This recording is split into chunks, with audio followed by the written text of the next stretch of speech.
Hear a knock on the door and the night begins. Cause we've done this before, so you come on in. Make yourself at my home, tell me where you been.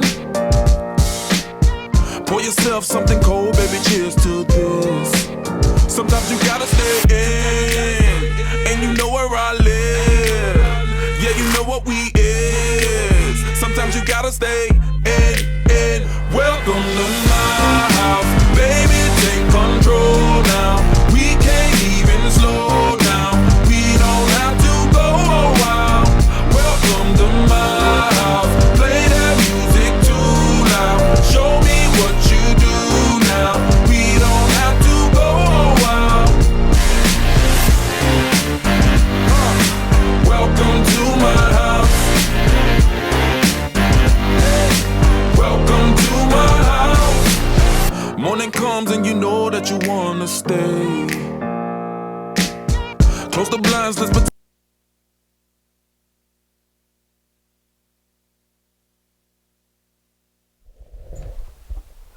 All set now for game number 2 of our doubleheader today. The Hardhats took a 10-2 win over Spearfish to improve to 1-0 on the season after one game, but now they have a very tough test coming up against the Billings Scarlets, a team that in the past, when Coach Messer was coaching in Montana, gave his team fits. They were constantly battling for number 1, number 2 in their conference. Last season, the Scarlets defeated the Hardhats, and here's hoping that a year later, this Hardhats team can get revenge. Once again, thanks so much for joining us on Post22Live.com. Mark Benetti, voice of the Hardhats, alongside you in the broadcast booth.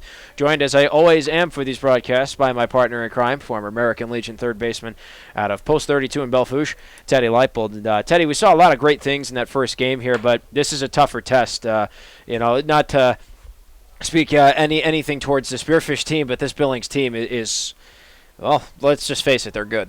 You literally took the words out of my mouth. I was thinking that. I was like, how can I compare these two teams without being mean to Spearfish? And you said it well. This though is just a better team than Spearfish. This Billings team is one of the tops in the state of Montana, and you really got to be on your A game when you play these guys, like we alluded to at the end of the last game.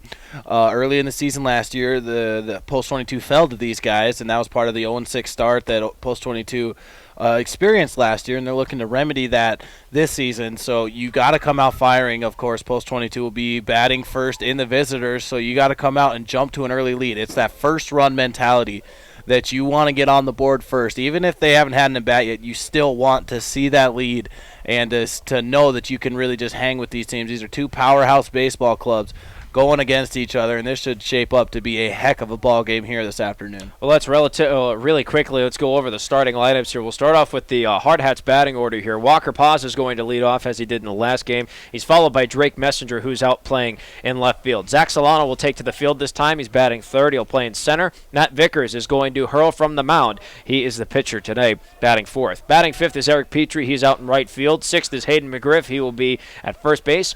Batting seventh is Timmy Paris. He will make his season debut tonight. Batting eighth is Cooper Bowman. He will play at shortstop, and batting in the 9-hole once again is Justin Kramer. So here we go. The Hardhats go right back to it. Walker Paz takes his first pitch from Cage Golden, who Coach Messer said is quite a talent, and he looks at ball one early to start off this game. Golden right back to it. The 1-0 is fouled by Paz, and that evens the count at a ball and a strike. Defensively, Billings on the mound has Golden. His battery mate is Lucas Funyak. On first, we have Jake McGovern. Second is Max Spickard, as the next pitch comes high and outside to push the count to 2-1 there for Paz. At shortstop is Jake Tallman, and at third in the hot corner is Matt Larson. Left to right in the outfield, Riley Bruns, the leadoff hitter for Billings. In center is Jackson Cobb, and in right is Preston Shriver. Paz fouls off the next pitch. 2-2 is his count. No outs here in the top of the first. The game just started. Walker Paz, the first batter, facing Cage Golden. Golden in his windup, right-handed pitcher. Here's the 2-2. High and outside, ball 3. Paz with the very disciplined check swing there, and he will see a quality at-bat to start off this game here, full count. And here comes the payoff from Golden. Swung on and missed, strike 3. A great battle at the plate. Unfortunately, it doesn't go the way Walker Paz wanted. One up, one down there on a strikeout. Now Drake Messenger takes it to the box. Yeah, you don't want to start the game with a strikeout, but you always got to bounce back with Messenger here. Try and get a base hit or something because Golden's sitting in those mid-80s as Messer told us pregame. Messenger fouls off the first pitch. 0-1 is his count. He only had one plate appearance the last game, and he popped out to second base. That against Spearfish was back in the top of the fifth inning. Here's his 0-1 from Golden. That's up high, and the count will even at a ball and a strike. On deck is Zach Solano, and this time he will take the field. He's playing out in his native center field position. Here comes the 1-1 from Golden and Messenger. High and outside, ball 2. I can barely get a word in here. Golden's working real fast in his windup. As soon as he touches that bump, he's taking that side step, and he's going back into it. So just working real fast against these post-22 hitters. You know, I was about to make a mention of that, too, because last year that was the bane of your existence in this booth. 2-1's fouled, and that's going to even things up at 2 balls and 2 strikes here for Drake Messenger. 1 out, top of the first, no score between the Billings Scarlets and your post-22 Hardhats. And last time we saw Drake was in that regional tournament up in Bismarck, and he had a monster of a tournament, batting over 400, if memory serves me correct, or around there. 2-2, swung on and missed, strike 3. Back-to-back strikeouts here for Cage Golden. 2 up, 2 down offensively for the Hardhats, and the heavy-hitting Zach Solano comes up to the plate. Solano only had 2 plate appearances. He reached on an error by the shortstop in the first inning, came around to score, and then the next inning had a 2-run RBI triple. Came back around to score the next time up. He looks at ball 1, so this is 3 batters in a row where the first pitch has been a ball. 1-0 is the count here to Solano from Golden. 2 outs, top of the first, no score. 1-0 is fouled directly behind home plate. And now we quickly even at 1-1. Got to credit Golden. He's been behind to start off every single count. He's come right back to even it within 2 pitches. At minimum. Here's the 1-1 from Golden to Solano. That almost hit him. Dangerously close to his helmet. 2 balls and a strike, the count for Solano. And I feel like anytime there's a pitch by, I can say something. But yeah, you as a pitcher, you always want to jump out to that first pitch strike. They preach it so much, but Golden able to pitch around that so far. We'll see if he can continue that in the middle part of this game. 2-1's up high. 3 balls and a strike, now the count to Solano. If Solano somehow gets on the base path, the reigning South Dakota American Legion Baseball Player of the Year, Matt Vickers, who is pitching for the Hardhats in this game, is on deck. Here comes the 3-1 to Solano. Up high, ball 4. Well-earned walk there for Solano. The Hardhats have a man on the base path. It does come with 2 outs, though, here in the top of the first. That's going to bring up Matt Vickers. And a nice job there by Solano. Now you have speed at first. With 2 outs, I don't think you're going to see him in motion, but Vickers, who put one way out there over the center fielder's head in that Spearfish game to the wall, looking to find a pitch from Golden and drive it. First pitch to Vickers is high and way outside. Ball 1. Thrown to the reigning South Dakota American Legion Player of the Year. He had an RBI sac fly in the first inning last game, struck out looking in the second inning, and then he had a double and came around to score. Next pitch is low and inside. 2 balls and no strikes, the count to Vickers now. And should he get on base safely, on deck is Eric Petrie. Cage Golden has a 2-0 count towards Vickers and a man on first to deal with. 2 outs, top of the first. Next pitch is swung on, and that's hit into right field for a base hit. Solano's got his afterburners on. He is seeing third base the whole way, and he will get there. A clutch single there for Matt Vickers. There are men on the corners with 2 outs here in the top of the first, and now Eric Petrie comes into the batter's box with a chance to really do some damage. That's exactly what you like to see. We're getting into the part of Solano, Vickers, Petrie, the real bread and butter of this lineup, the power, the average, everything all rolled into one. These 3 gentlemen are definitely a few of the best hitters on the team. They're at the top, and you like to see Solano getting on base with the walk, and then Vickers getting the base hits. Starting off, you start with 2 strikeouts. Now you string together a couple base runners, and Petrie looking to give this early lead to post 22. Golden looks into Petrie. First pitch in there for a strike. 0 balls and a strike, the count to Petrie. Eric Petrie in the last game was hit by a pitch, came around to score, had an RBI ground out, and then singled in back-to-back at-bats, scoring coming around in the last one. Next pitch is blooped, first base side, foul, just out of the reach of Jake McGovern, the first baseman for the Billings Scarlets. However, quickly, Petrie is down 0-2 in this count. He has men on the corners with 2 outs here in a scoreless top of the first. Cage Golden, clearly a capable pitcher. Throw to first, takes a bounce, and it gets away from McGovern. And here comes Solano to score from third. A huge miscue for Billings. Highly uncharacteristic for the Scarlets club. Hardhats have a 1-0 lead, 2 outs in the top of the first. And I believe that'll be an E1 on the pitcher there because it was a throw down in the dirt from Golden, and McGovern just couldn't quite dig it. Next pitch, misses the zone. Ball and 2 strikes now, the count to Petrie. So now he has a man on first and Vickers with 2 outs here in the top of the first. 1-0's the score. Teddy, that could be a huge momentum changer as this game plays out. Here's the 1-2. Swung on and fouled, and it looks like it's going out of play third base side, and it will remain a 1-2 count. Yeah, that could be a huge game changer because 2 great ball clubs like this. Yes, it's early in the season, so we're gonna see some errors, but between 2 clubs like this at the tops of their respective divisions and conferences, you gotta be on your money and on your ball game. 1-2 is way up high on Petrie. 2-2 now the count. Cage Golden, the starting pitcher here for the Billings Scarlets. Getting quite a workload here than the first 5 batters. 2-2, swung on and missed, strike 3, and that's going to do it. So Golden's 3 outs come by virtue of strikeouts, but the Hardhats do some damage on a miscue from the aforementioned Cage Golden. That gives them a 1-0 lead after a half an inning. So 1 run, a hit, 1 error, and 1 man left on base. And at the end of a half, the Hardhats have a 1-0 lead. The Billings Scarlets transition from defense to offense. We'll be right back, folks, here on the official web stream of Post 22 Hardhats Baseball, here on Post22Live.com. A lot of Under Armour attitude to it. That's the Bandit. We call ourselves bandits. That's the Under Armour way, right? It's how we design product. It's how we live our life here at Under Armour.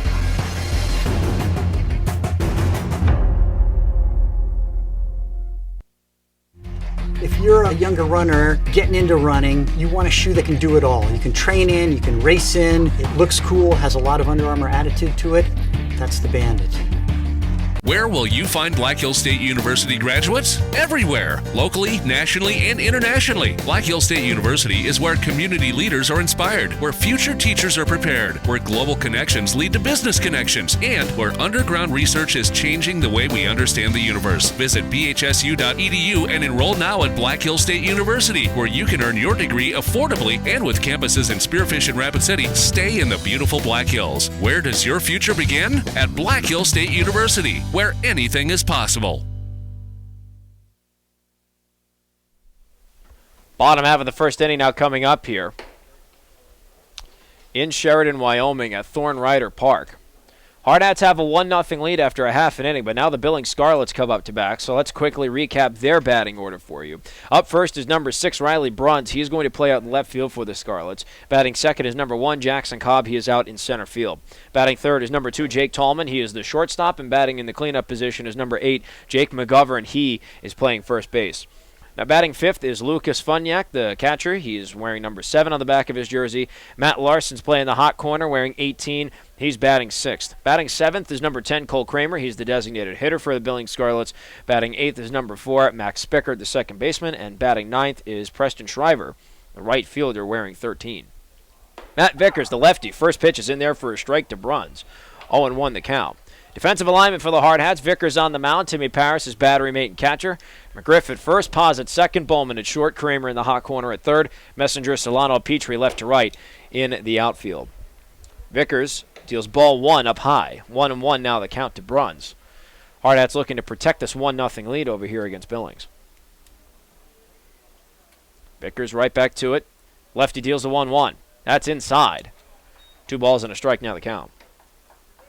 Matt Vickers as a pitcher last year, 6-3 was his record. He had 10 starts and 17 overall appearances, 91 strikeouts to 47 walks on a 2.4 ERA. 2-1s up high for ball 3. 3 balls and a strike to count to Bruns.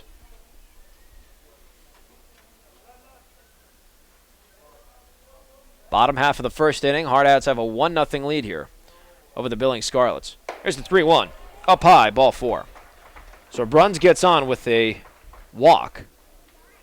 That's going to bring up Jackson Cobb, the center fielder.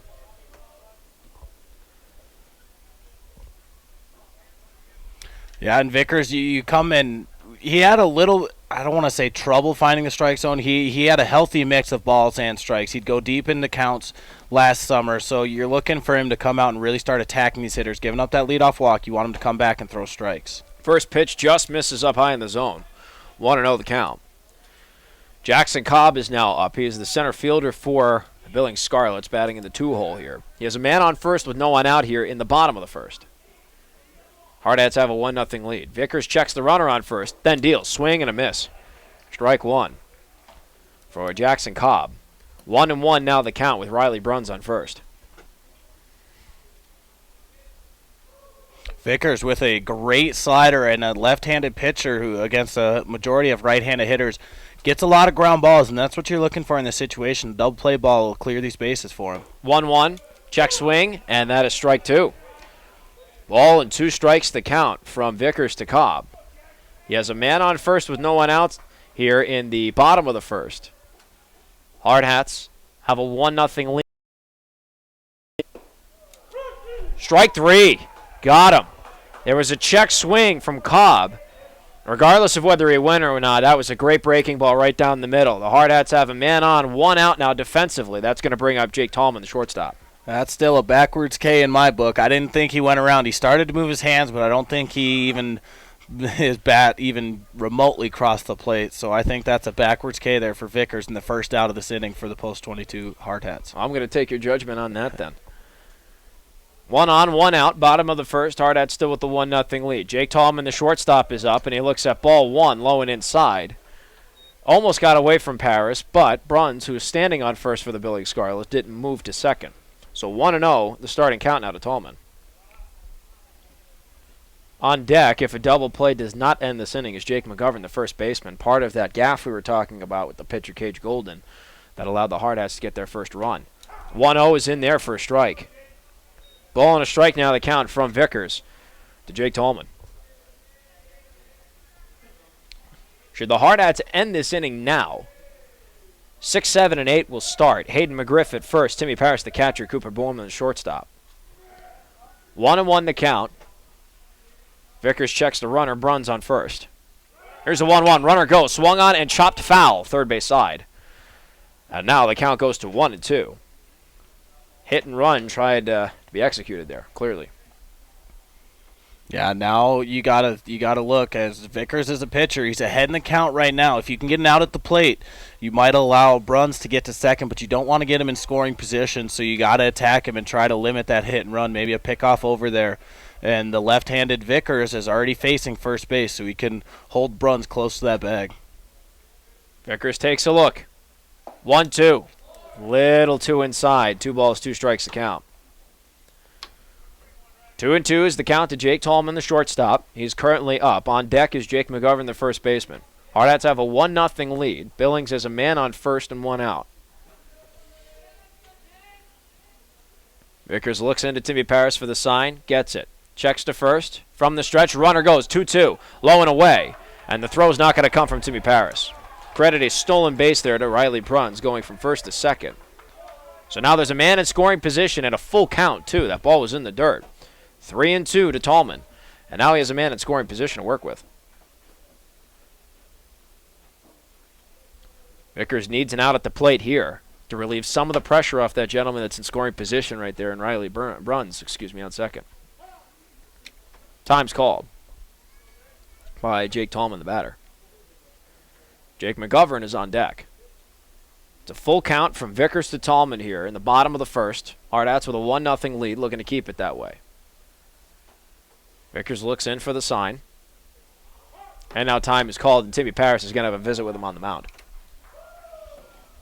Yeah, and just to make sure here that Vickers isn't flustered or just keeping his composure. Now you have a runner in scoring position. Full count here. You want to get this out at the plate. You got to get Tallman at the plate here to basically forget about that runner in Bruns and just attack the batter here. This is what he's saying. Let's get after this batter. Don't allow him to get another free pass. 3 balls, 2 strikes to count. It is full.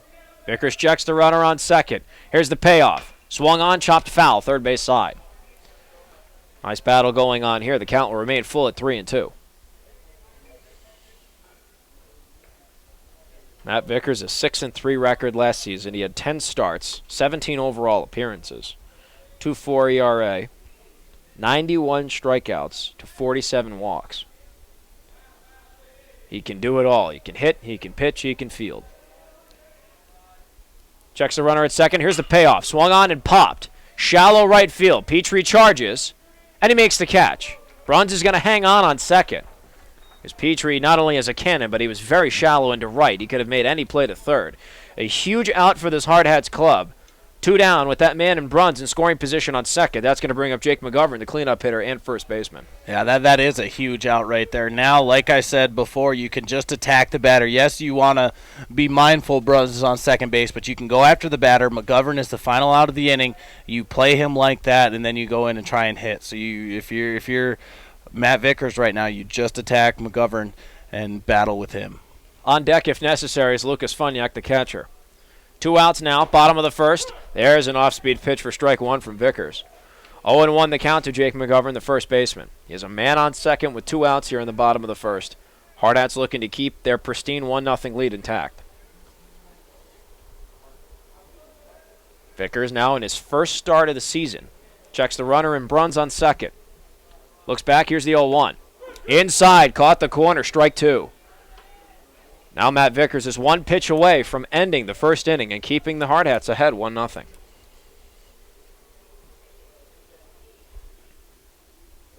Again on deck if necessary is the catcher, Lucas Funyak. McGovern's at the plate right now. Here's the 0-2. Low and inside, ball 1. Ball almost got away from Timmy Paris again, but he was able to keep it in front of him, so Brun stays on second.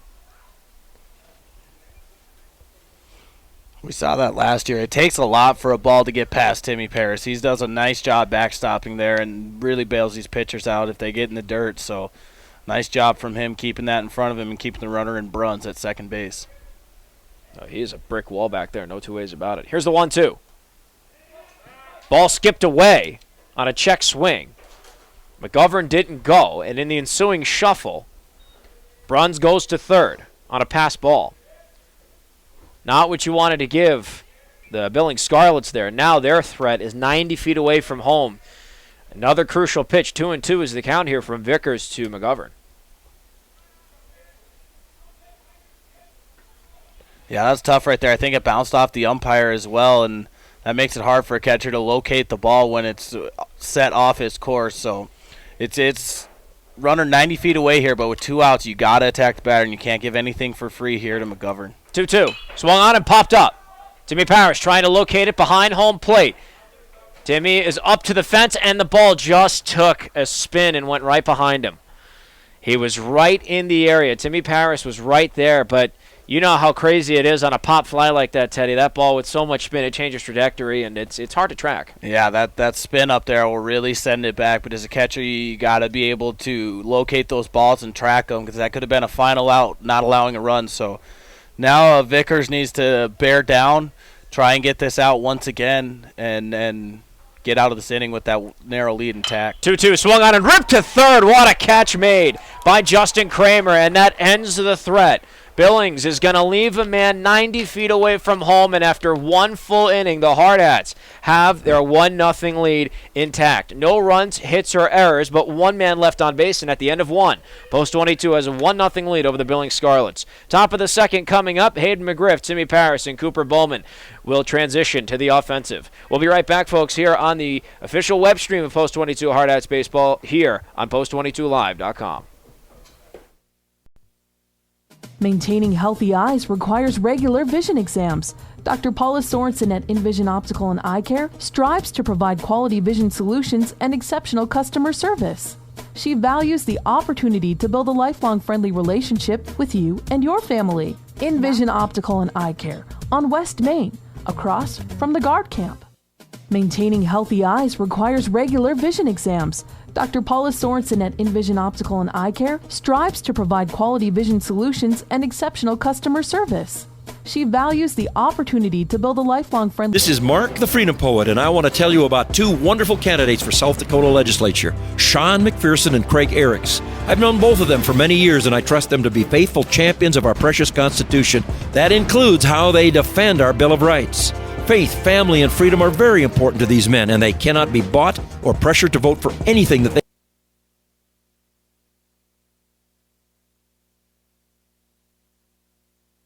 person. Top of the second inning about to start here at Thornrider Park in Sheridan, Wyoming. Hardhats have a 1-0 lead after one full inning. They go back to the offensive now in the top of the second. Hayden McGriff, the first baseman, Timmy Paris, the catcher, and Cooper Bowman, the shortstop, due up for the Hardhats here in the top half of the second inning. Once again, thanks so much for joining us here on our webcast today. Mark Benetti, voice of the Hardhats, joined as always by former American Legion third baseman Teddy Lightbulb. Gage Golden back to work now for the Billings Scarlets, and his first pitch to Hayden McGriff is in there on the inside for a strike. 0-1 the count to McGriff, who went 0 for 1 in his last game, only one plate appearance, and he popped out, specifically to center field. Next pitch is swing and a miss up high, strike two, and quickly McGriff is down 0-2 to Gage Golden.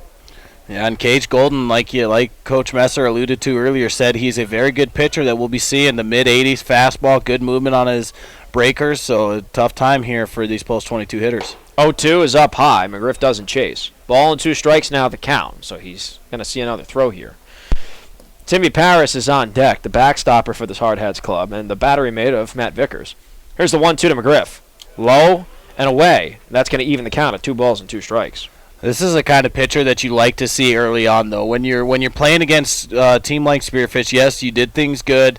It was a good game. Now you get to see you get to gauge yourself against Gage Golden. That didn't mean for that to rhyme, but it's good for this team and these hitters. 2-2 runs inside on McGriff, so great discipline from McGriff at the plate. Now he's pushed the count full. You talked about the plate discipline in the last game against Spearfish. It could pay off here depending on what happens. Here's the payoff. Low ball 4, and there's Hayden McGriff on first.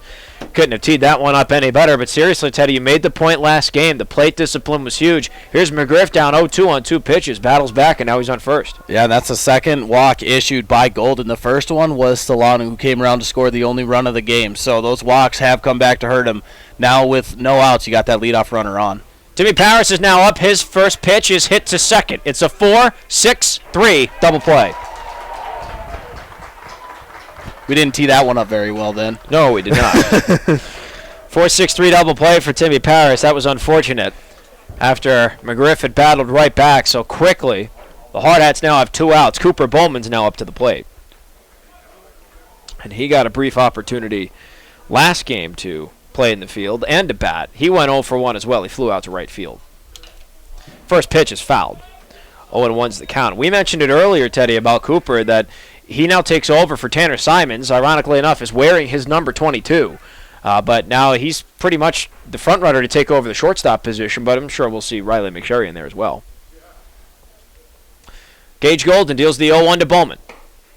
That's up high, and it evens the count at a ball and a strike. Yeah, that's some big shoes to fill there. Tanner had a great season last year, leading the team in pretty much every major statistical category for hitting, so tough for Cooper Bowman here. Early swing there for Bowman. He fouls that one off. A ball and 2 strikes now on that pitch up high. Gage Golden 1 pitch away from ending the top half of the second inning. His defense really helped him out just a batter ago as Timmy Paris on 1 pitch grounded into a double play. 1-2 to Bowman. Swung on and blooped into shallow center field, and it's caught on a diving catch. What an unbelievable play by Jackson Cobb. And that is going to end the top half of the second inning. So the Hardhats still have a 1-0 lead. Now they'll go back to the defensive and try and keep it that way as Billings.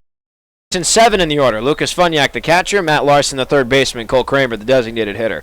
We'll be right back, folks, with the bottom half of the second inning here on the official web stream of your Post 22 Hardhats on post22live.com. They think is harmful to individual freedom or our precious republic. Please vote June 7th in the Republican primary for Craig Eriks and Sean McPherson. Paid for by Eriks for SD House and McPherson for House. This is Mark, the Freedom Poet, and I want to tell you about 2 wonderful candidates for...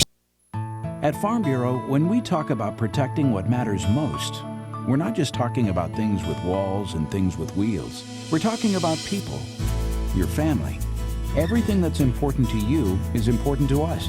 That's why our agents are ready to help protect your future and give you peace of mind today. Visit us online or just stop by to see how Farm Bureau agents make insurance simple. Contact Jeff or Julie in Rapid City, South Dakota to see how they make insurance simple. Rapid City. Bottom half of the second inning now coming up. The Billings Scarlets will go to the sticks. 5, 6, and 7 in the order now due up. Lucas Funyak, the catcher, will leave things off, followed by Matt Larson playing in the hot corner, and then Cole Kramer, the designated hitter. Matt Vickers and company return to their defensive alignment. Vickers will throw to Paris and towards the direction of Funyak to lead off the bottom of the second. And this first pitch is inside for ball 1. 1-0 the count there to Funyak. Vickers had a strikeout in the last inning. Both Teddy and I agree that it was a strikeout caught looking against Jackson Cobb, who made a heck of a diving catch in center field to end the top half of this inning. Vickers throws ball 2, and 2-0's the count. Vickers looks into Paris for the sign, and he gets it. Right back to work he goes. Here's the 2-0. Just misses again. Up high. 3 balls, no strikes the count. Vickers would have done well against our last umpire, who he kind of had the strike zone up high, but he needs to settle down and move his strike zone a little bit lower. 3-0, that one's in there for a strike. 3 balls and a strike to count to Lucas Funyak, the catcher, who will be followed up by Matt Larson, the third baseman, depending on what happens on these next pitches or next pitch. Here's a 3-1. Inside, ball 4. And there's another walk, the second one issued today by Vickers. Man on first. Actually, second leadoff walk to get even more specific. Nobody out. Here comes Matt Larson, the third baseman. And the only positive is after he issues that leadoff walk, he comes back with a strikeout. So it's only been 1 inning, so we'll see if the trend can continue into the second here as he's facing Larson in the batter's box. Vickers looks at Larson and throws strike 1 inside. 0-1 the count to Larson. And that's the strikeout looking Teddy and I were talking about earlier, following the walk. That gentleman that walked, by the way, Riley Bruns, was stranded on third. He never made it around, but he did get oh so close. Here comes the 0-1. Bunt is shown, though, and the pitch comes up high. 1-1 the count. Billings Scarlets might have to look to some small ball here to try and put a dent in this. I mean, yeah, it's a 1-0 lead, but it's still a lead. You might have to put a dent in it there. Yeah, absolutely. With a runner on first, no outs, you're looking to play some small ball, but you got to be careful. Kramer, you showing that early. Kramer's going to be coming in. He's going to try to hit second. Next pitch comes inside, and it's ball 2. 2-1 is the count to Matt Larson. You keep showing bunt, and you're exactly right. Kramer's creeping up. And we had 2 instances, I believe, where the third baseman crept up, and at the last second, the batter pulled back from bunt and unloaded into left field through that hole. Bunt is not being shown. Vickers checks the runner at first. Runner goes. Swung on and fouled by Larson. That's going to even the count at 2-2. Interesting chess match going on between the plate and the mound and the base path. It's the fun part about baseball. It's a beautiful chess match with so many moving parts. The nice thing about it now with 2 strikes on it is that takes out the sack bunt there for Larson. So now Vickers can settle down and just pitch at him, and hopefully Larson will put some on the ground into a double play territory. Here's the 2-2. Swung on and hit right up the middle. Vickers, it's a 1-6-3 double play. He got it. A 1-6-3 double play. The Hardhats 2 for 2 on double play opportunities this season in 2 games, and now that's going to bring up Cole Kramer, the designated hitter. I couldn't have teed that up any better if I tried. Wow. Thanks, guys. That makes me look good. When they make me look good, I appreciate that, so I try to make them look good by talking them up. But that was a very good play. Vickers turn and throw. Nice job by Bowman on the switch. First pitch is inside there to Kramer for a strike. 0-1 the count. Cole Kramer, that is, the designated hitter for the Billings Scarlets. 2 outs now in the bottom of the second. Hardhats still have their 1-0 lead intact. Vickers back to the windup. Here's the 0-1. In there, breaking ball, strike 2, and quickly he is ahead, 0-2 in the count.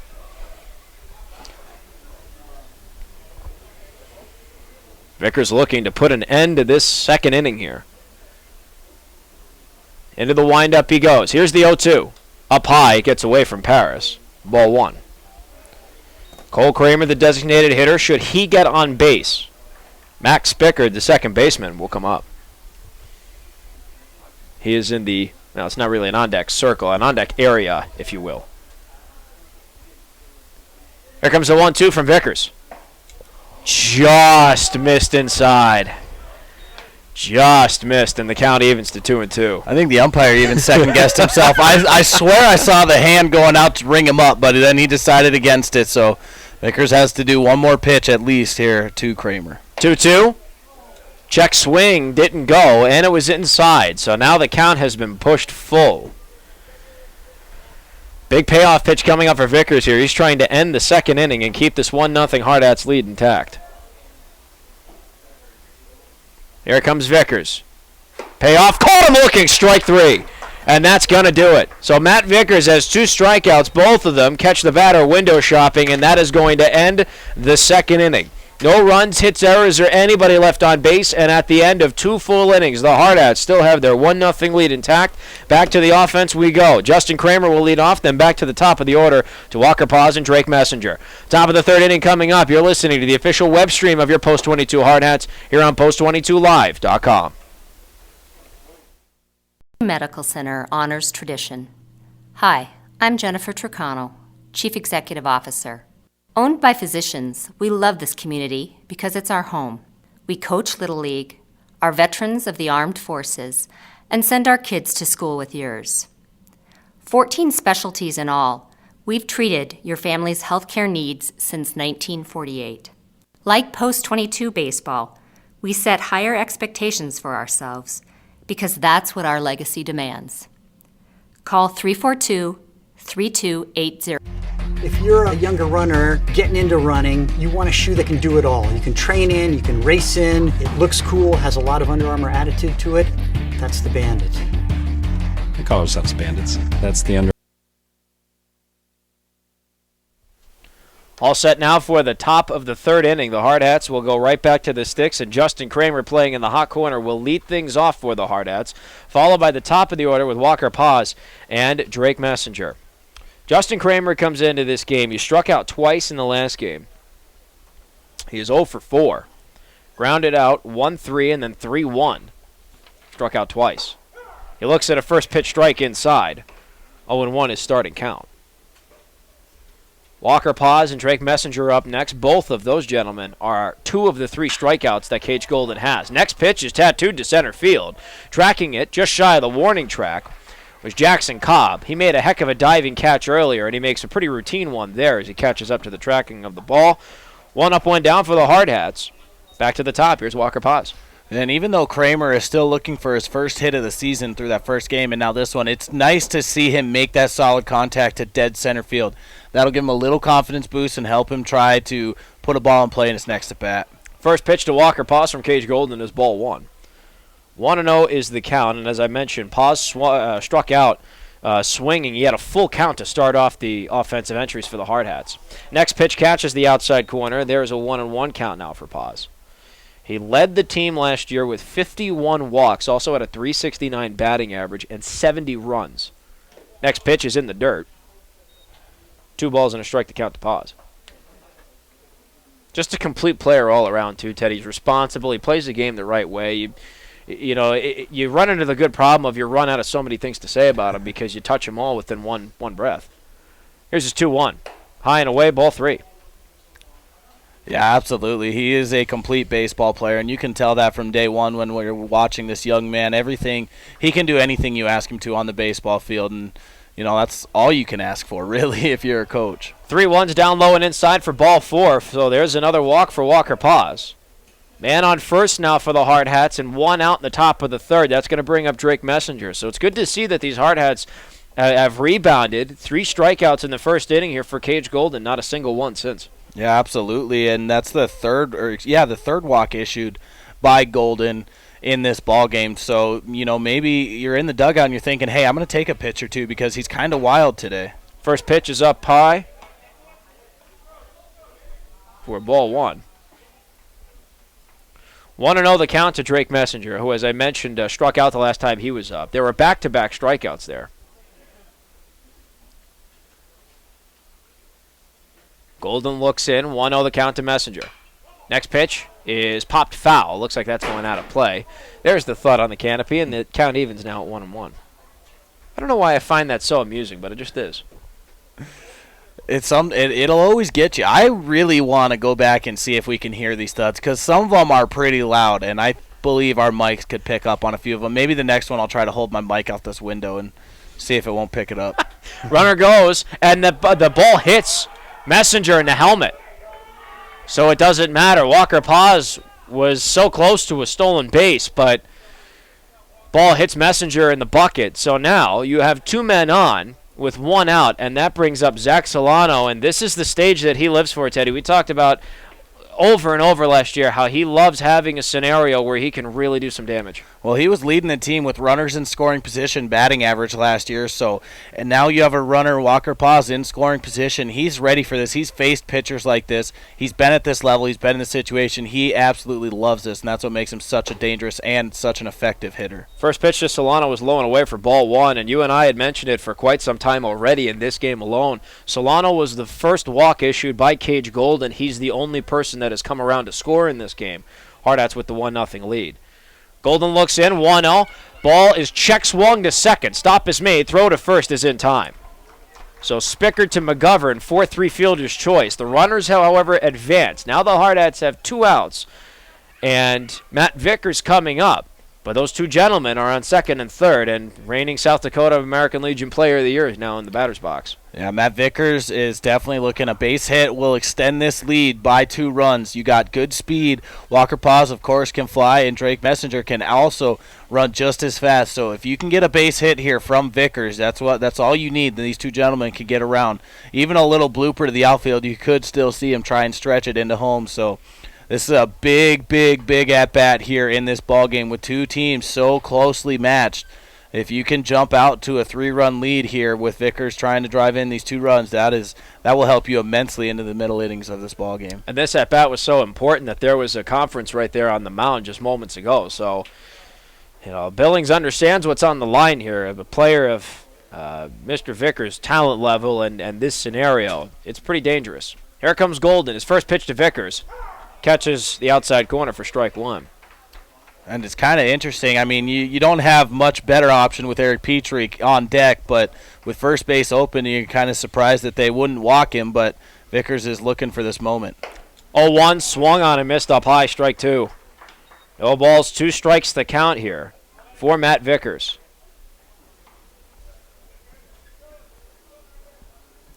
On third is Paz, on second is Messenger.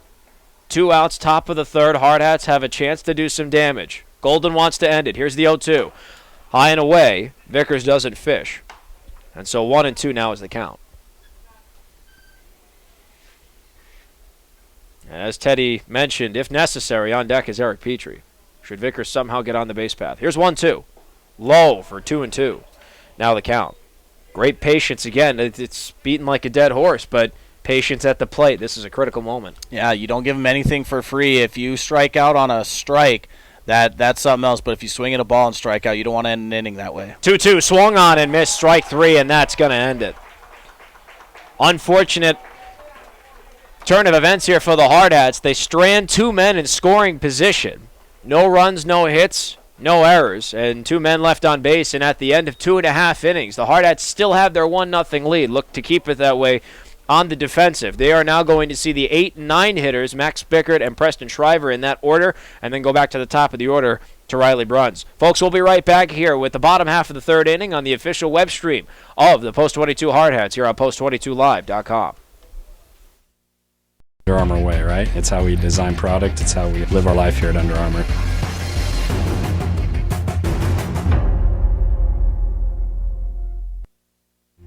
If you're a younger runner getting into running, you want a shoe that can do it all. You can train in, you can race in, it looks cool, has a lot of Under Armour attitude to it. That's the Bandit. Where will you find Black Hills State University graduates? Everywhere, locally, nationally, and internationally. Black Hills State University is where community leaders are inspired, where future teachers are prepared, where global connections lead to business connections, and where underground research is changing the way we understand the universe. Visit bhsu.edu and enroll now at Black Hills State University, where you can earn your degree affordably and with campuses in Spearfish and Rapid City. Stay in the beautiful Black Hills. Where does your future begin? At Black Hills State University, where anything is possible. Bottom half of the third inning now coming up here at Thorn Rider Park. We are in Sheridan, Wyoming, where it is just absolutely gorgeous today.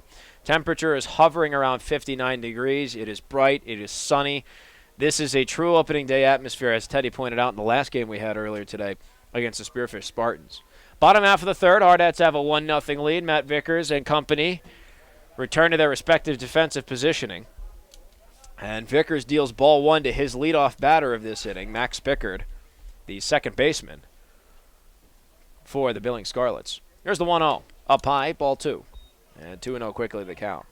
It's Max Pickard, the second baseman, followed by Preston Shriver, the right fielder, and then back to the top of the order to Riley Bruns, the left fielder.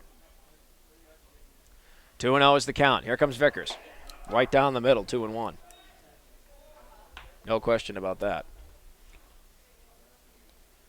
Vickers looking really, really good today on the bump. Yes, he has those 2 walks, but he's throwing strikes. He's pitching around the jams that he gets in, and you got to like what you see from him in this first start. 2-1, catches the inside corner there. Great breaking ball. Deuces now the count. That is such a deceptive breaking ball he has, especially when he throws inside. Yeah, and he has such a good slider. It's hard to pick up right out of his hand if it's going to be a 12-6 curveball or if it's going to be a slider, because each have different paths. 2-2, swung on and drilled foul, but that's way out of play left field. 2 balls, 2 strikes remains the count. That's a real good advantage that Vickers has, being a left-hander against these right-handers. He comes in, so the ball's coming from his left hand towards the inside part of the plate. All Spickard could do was turn on that and pull a foul if he wanted to make any sort of decent contact. 2-2 is up high, and that pushes the count full now. 3 balls and 2 strikes the count. And again, we talked about it last year when the very first game you and I ever did, Matt pitched. That was against Post 320. And the big thing that Coach Messer said about Matt was that he throws out of the same tunnel, so it's even more deceptive when you see that. That pitch got away from him, though. That was unfortunate. So that's ball 4. So Spickard heads to first with a free pass. So that's walk number 3 for Vickers.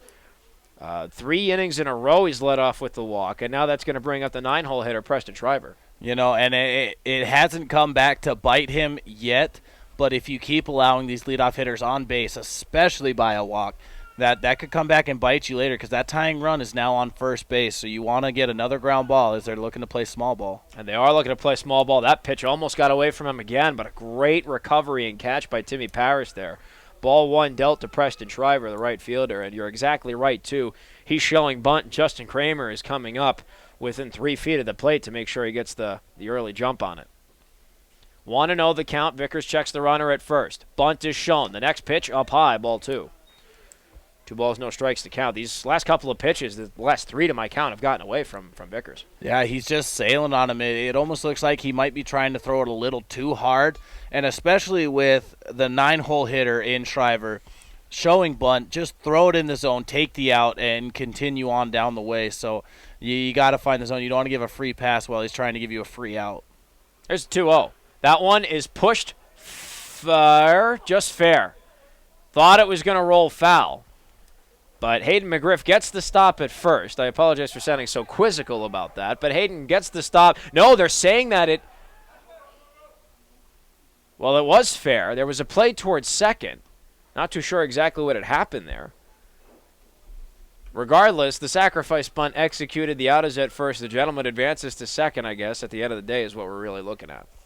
I think they were saying the ball was foul, and they were trying to tag the runner at second base in Spickard to try and get him out, and then they were going to award Shriver to first base. Or excuse me. Yeah, I guess I'm not really sure what's going on either. I think that they thought Spickard was supposed to go back to first, so they were trying to tag him out, but it was confusion as Shriver should be the one out because that ball just tiptoed on the line, and the umpire called it fair. It was awfully, awfully close. And it looks like the pitching performance of Matt Vickers may have come to an end. Hayden McGriff is now going to take over for him on the mound. Very interesting turn of events here, as Vickers only goes 2 1/3. Yeah, and he only made it through this lineup one time. He made it all the way through 1 through 9 hitters, and now it's on to McGriff. And I'm sure they're just going to flip-flop between McGriff on the mound and then Vickers going to first. Oh, you're exactly right there. Here's an interesting stat for this. Matt did not allow a single hit. He did not allow a single hit. He had, to his name, he had 2 strikeouts and 3 walks. But no hits, no runs, no earned runs. 2 and a third innings. It's an interesting approach, but now Hayden McGriff is coming on to play for conceivably the next stretch of this game here. Yeah, and I believe, like we saw in that first game, and I've been watching the pitch count, and it believes that Coach Messer is letting his pitchers go about half. They're going about 50 pitches, give or take a handful here or there. They're going about 50 pitches, and he doesn't want to throw out any arms early, but he still wants to be able to gauge where they're at in their progress and where they're at in their growth and how they'll be able to handle recovery after this. So the bus ride home, they'll be asking him how he's doing. Tomorrow he'll be asking them how they're doing. Just trying to figure out wherever all these pitchers' arms are at this point in the season since we're just starting. So, I think we'll see 1 or 2 more pitchers here after McGriff. Well, this is the first pitching appearance for Hayden McGriff. Last season, he made an appearance on the mound 14 times. 9 of those were starts. A stellar record for McGriff on the mound. He went 6-1. He had 44 strikeouts to 31 walks and a 2.41 ERA. So almost outside of the strikeouts and walks, almost a similar stat line, if you will, to Matt Vickers. So you're still replacing one pitcher with a solid option there in McGriff. Absolutely. He had one of the best games of the season there in the Gopher Classic with a 1-hit shutout. So we saw the top 3 performance. He was one of them. Then you saw Cody Carlson and, of course, John Zastro. But this kid can absolutely pitch. And with another year under his belt, you got to think he's upped his velocity and he's been able to hopefully find the strike zone a little bit more. He was another one of those gentlemen that struggled at times to find the zone, but he can always just rear down and throw pitches or throw strikes with his fastball. Back to the top of the order now. Riley Bruns looks at strike 1. 0-1 the count there from McGriff. And to build even further upon that performance in the Gopher Classic, Hayden was 3 outs away from a perfect game. And then after that was 1 out away from a no-hitter. And the last hitter hit into left field and tried to stretch a single into a double and was thrown out. Next pitch is popped to left. Underneath it is Messenger. And Messenger makes the catch. Great out to now put 2 on the board here. For the Hardhats defense, they keep Spickard at second. 2 outs now, and that brings up Jackson Cobb. Yeah, that's a huge out to get right there, and McGriff able to get it done in 2 pitches. Now you just got to rear down. You still have a runner in scoring position. You can't forget about him yet, but with Cobb at the plate, already struck out once in this game, you got to think he's in their head. These post-22 pitchers are already in his head. McGriff checks the runner on second. And now steps off the rubber and time's taken. So retreating back to second, there is Max Spickard. He walked and then was sacrificed over to second by Preston Shriver. That was the first out of the inning. Just a batter ago, Riley Bruns flew out to left. First pitch, low and away, and it gets away from Paris. And Spickard advances to third. Paris recovers, so he's going to stay there at third. But now, once again, for a second time in the last 3 innings, the Billings Scarlets have an immediate threat on third base, and now it's up to the Hardhats defense and the pitching of McGriff to bear down and keep that goose egg on the board. Yeah, and that's tough right there. We talked about how good Timmy is behind the plate, and that's the rust that we're talking about. We get 10 games in, Timmy's never missing that ball. That was a little outside, but that's one you have to catch. So, that's part of the rust that's coming in the first opening day game. So that's one thing you're looking at to try and remedy here going forward. 1-0, McGriff hits the zone, and he evens the count at a ball and a strike to Jackson Cobb here. Cobb, the center fielder, has had 2 putouts. One, just an unbelievable diving catch. The other one, he had to track the ball just shy of the warning track to make the catch. 1-1 the count. 2 outs to Cobb here in the bottom half of the third. He has a man on third. 1-1. High and away. 2 balls and a strike. Should Jackson Cobb get on first? Jake Tallman, the shortstop, is on deck. If not, the Hardhats will go to Petrie, McGriff, and Paris to start off the top half of the fourth. They have a 1-0 lead right now. Tying runs 90 feet away. 2-1. Just missed. And the count goes to 3-1. Cobb's 1 pitch away from a free trip to first. And trying to touch the black there on the outside part of the plate. McGriff has the right idea in that location, but just has to bring it in a hair. 3-1, high and away, ball 4. So Cobb walks. He will travel to first. There are now men on the corners, and the shortstop, Jake Tallman, now comes up with 2 outs. Here in the bottom half of the third, Hardhats still have a 1-0 lead. That 1 run came from Zach Solano. He was walked with 2 outs in the first inning and made it all the way around after Vickers singled. He traveled to third, and then a pass ball, an E1, sent him home. There was a check down to first with Vickers there, and the ball got away from both himself and his first baseman. Griff's first pitch in there for strike 1 on Jake Tallman. He is 0 for 1 in this game. He flew out to right field on a full count. And it was the second out of the first inning offensively for the Billings Scarlets. On deck, if necessary, is Jake McGovern, the first baseman. And he lined out to third with a man on third to end an inning. Check down to first, not there in time. And so it remains an 0-1 count. We have yet to see a second pitch thrown towards Tallman's direction. McGriff has one of the best pickoff moves I've seen. He has such quick feet, and that just shows the athlete in him. But that was a really good move, almost getting Cobb there at first, almost got him sleeping. So there's another check to first. A little quicker that time, but still didn't get there in time. Still waiting on that second pitch to Tallman. He has an 0-1 count. Men on the corners for Tallman and the Billings Scarlets. 2 outs here in the bottom of the third. A base hit ties this game at 1. Depending on where it is, Billings can take a 2-1 lead. Here's the 0-1 from McGriff. In there for strike 2. No balls and 2 strikes the count. Hayden McGriff is 1 pitch away from getting out of another jam and stranding another man 90 feet away from home for Billings. Jake Tallman looks at McGriff. 60 feet and 6 inches away. McGriff checks the runners. Here comes the 0-2. Up high. And there is a defensive indifference as Jackson Cobb travels to second.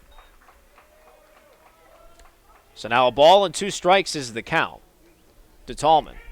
And now he has 2 men in scoring position. McGriff still ahead, still a very dangerous scenario. Yeah, and with that stolen base from Cobb, McGriff has to bear down, and you got to get Tallman at the plate here. You can't allow him to get that base hit to give the lead. 1-2, just missed off speed. He had a breaking ball that from here it looked like it hit the outside, but the count evens at 2-2. Right idea, as you said earlier. 2 balls, 2 strikes, 2 outs, 2 men in scoring position for the Scarlets. Here comes a 2-2. Just missed the outside corner, low and away, and the count now goes full. This is an adjustment that you have to do as a pitcher. You understand he's not giving you those outside calls. You can clip the corner, you can paint the black on that side, but he's not giving you those calls. That's when you got to bring it in, but you got to be careful because you bring it in too far, those batters get their hands extended, and you can see a long fly ball. Here comes the payoff. Low and away, ball 4, and the bases are loaded. Tallman now on first, Cobb to second, and Spickard is standing on third, and Jake McGovern in the cleanup spot has a chance to do some serious damage here for Billings. This is a real gut check time here for Hayden McGriff. We were talking over and over about how accomplished a pitcher he can be. This is one of those moments where that fire has to come right out. Absolutely. You gotta dig deep, and you got to see what Hayden McGriff's got here going forward this season. Bases loaded, Hardhats up 1-0. First pitch is skied to right. Petrie is tracking it underneath it. Petrie makes the catch. And the Hardhats avoid absolute chaos. And they strand 3 runners on the base path for the Billings Scarlets. No runs, no hits, no errors. 3 gentlemen left. And at the end of 3 full innings, the Hardhats are still up 1-0 here in Sheridan, Wyoming. Top of the 4th coming up, the Hardhats have Eric Petrie, Hayden McGriff, and Timmy Paris switching to the sticks to try and get things rolling for this Hardhats club. We'll be right back, folks, here on the official web stream of Post 22 Hardhats Baseball here on Post22Live.com. Maintaining healthy eyes requires regular vision exams. Dr. Paula Sorensen at Envision Optical and Eye Care strives to provide quality vision solutions and exceptional customer service. She values the opportunity to build a lifelong friendly relationship with you and your family. Envision Optical and Eye Care on West Main, across from the guard camp. Maintaining healthy eyes requires regular vision exams. This is Mark the Freedom Poet, and I want to tell you about two wonderful candidates for South Dakota legislature, Sean McPherson and Craig Eriks. I've known both of them for many years, and I trust them to be faithful champions of our precious Constitution. That includes how they defend our Bill of Rights. Faith, family, and freedom are very important to these men, and they cannot be bought or pressured to vote for anything that they think is harmful to individual freedom or our precious republic. Please vote June 7th in the Republican primary for Craig Eriks and Sean McPherson. Top half of the fourth inning here in Sheridan, Wyoming. Thorn Rider Park. And it looks like we have a change of the guard on the mound here for the Billings Scarlets. The day of Cage Golden has ended. 3 innings, 1 hit, 1 earned run, 3 walks, 4 strikeouts. Sam Berry will now take over for the Billings Scarlets on the mound. First batter he sees is Eric Petrie, and he throws his first pitch in the dirt for ball 1. Very impressive stat line for Cage Golden, and Coach Messer said it even beforehand. He's a very accomplished pitcher. Next pitch to Petrie is up high. Ball 2. 2-0 the count. And this could really throw these post-22 hitters for a loop. You have Golden, who works fast and throws fast. Now you come to Barry, who has a little less velocity and works slower. The timing is just off between these two pitchers and these hitters. Next pitch is high and inside, and now 3-0 is the count to Petrie. If there's any silver lining to it, that means you can actually get more than 2 thoughts in on an at-bat. He still works pretty fast, though. Like, I start talking, and he's in his windup. 3-0 is in there for a strike. So 3 balls and a strike now the count. But you're right. I will be able to put at least my 2 cents in here and there. Well, you've already finished 2 complete sentences. We're off to a heck of a start. Next pitch swung on and missed. Strike 2. Berry took a whole bunch of speed off of that one.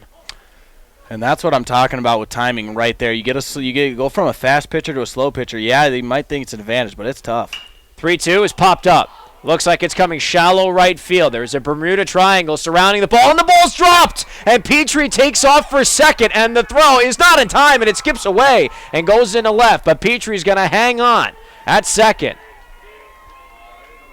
I think I get clairvoyance points calling the Bermuda Triangle on that one. You had the right fielder, the second baseman, and the first baseman all converging, and nobody called for the ball. I believe that'll be an E4. That should have been a routine pop fly to shallow right field.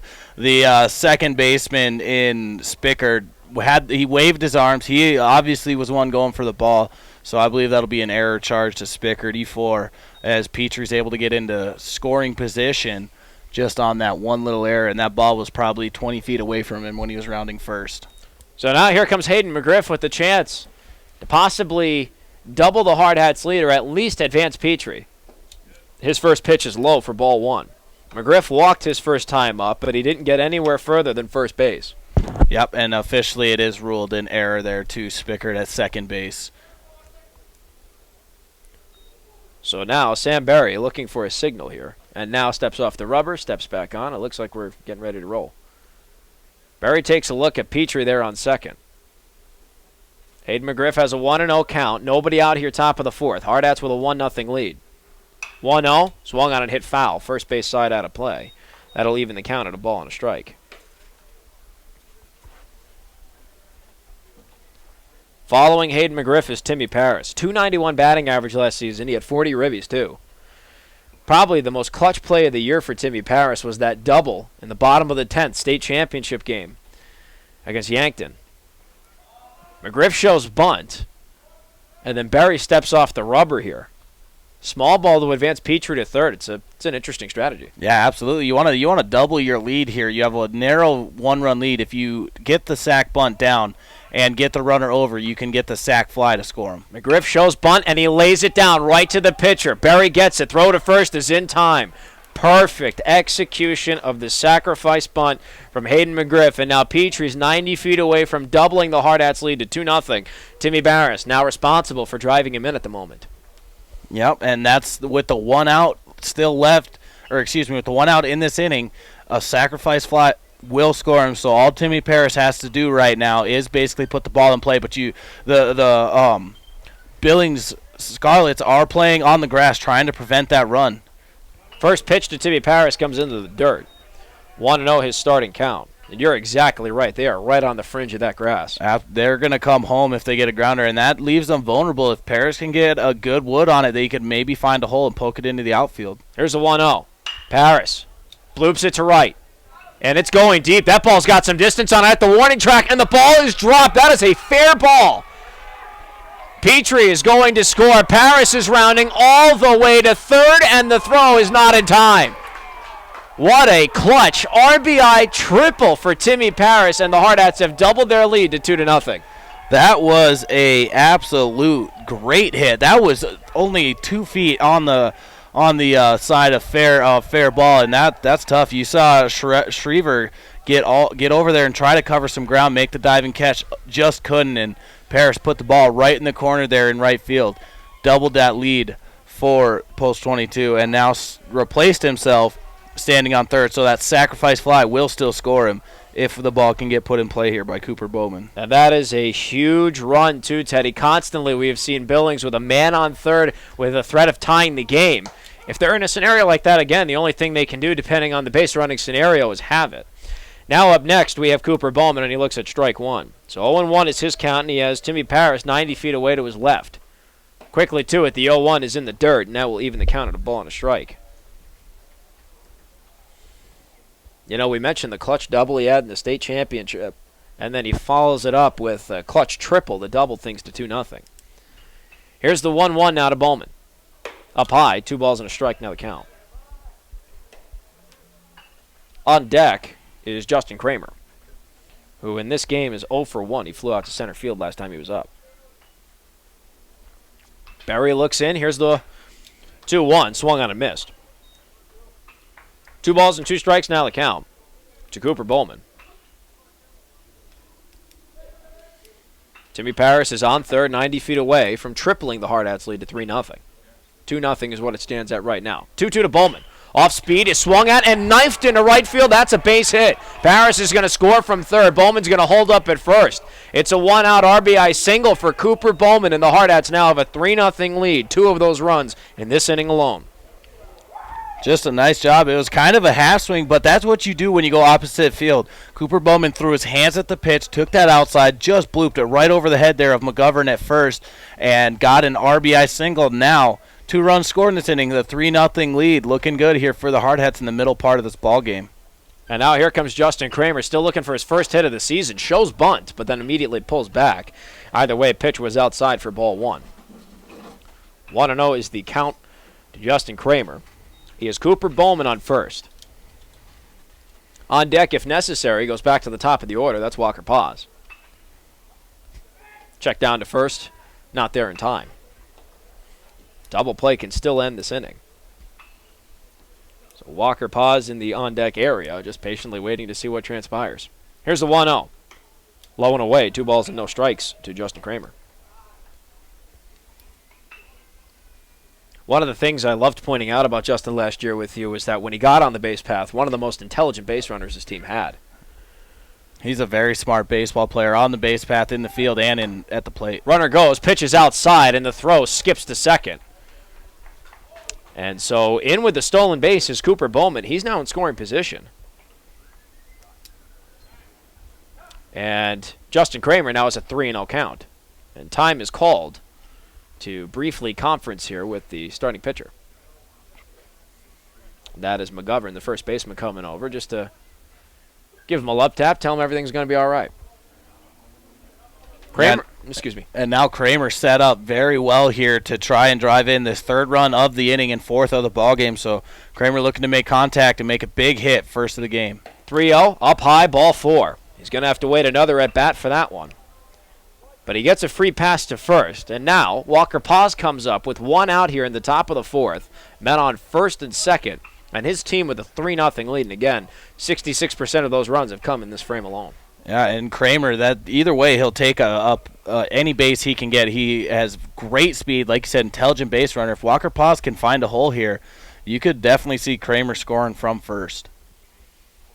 Walker Paz had a towering hit one time in the Region 3A tournament at Post 320's field, at Pete Lean Field. So you know he's got the power, and you know he's got the technique at the plate to direct where he wants to go. He looks at ball one to start off his at-bat.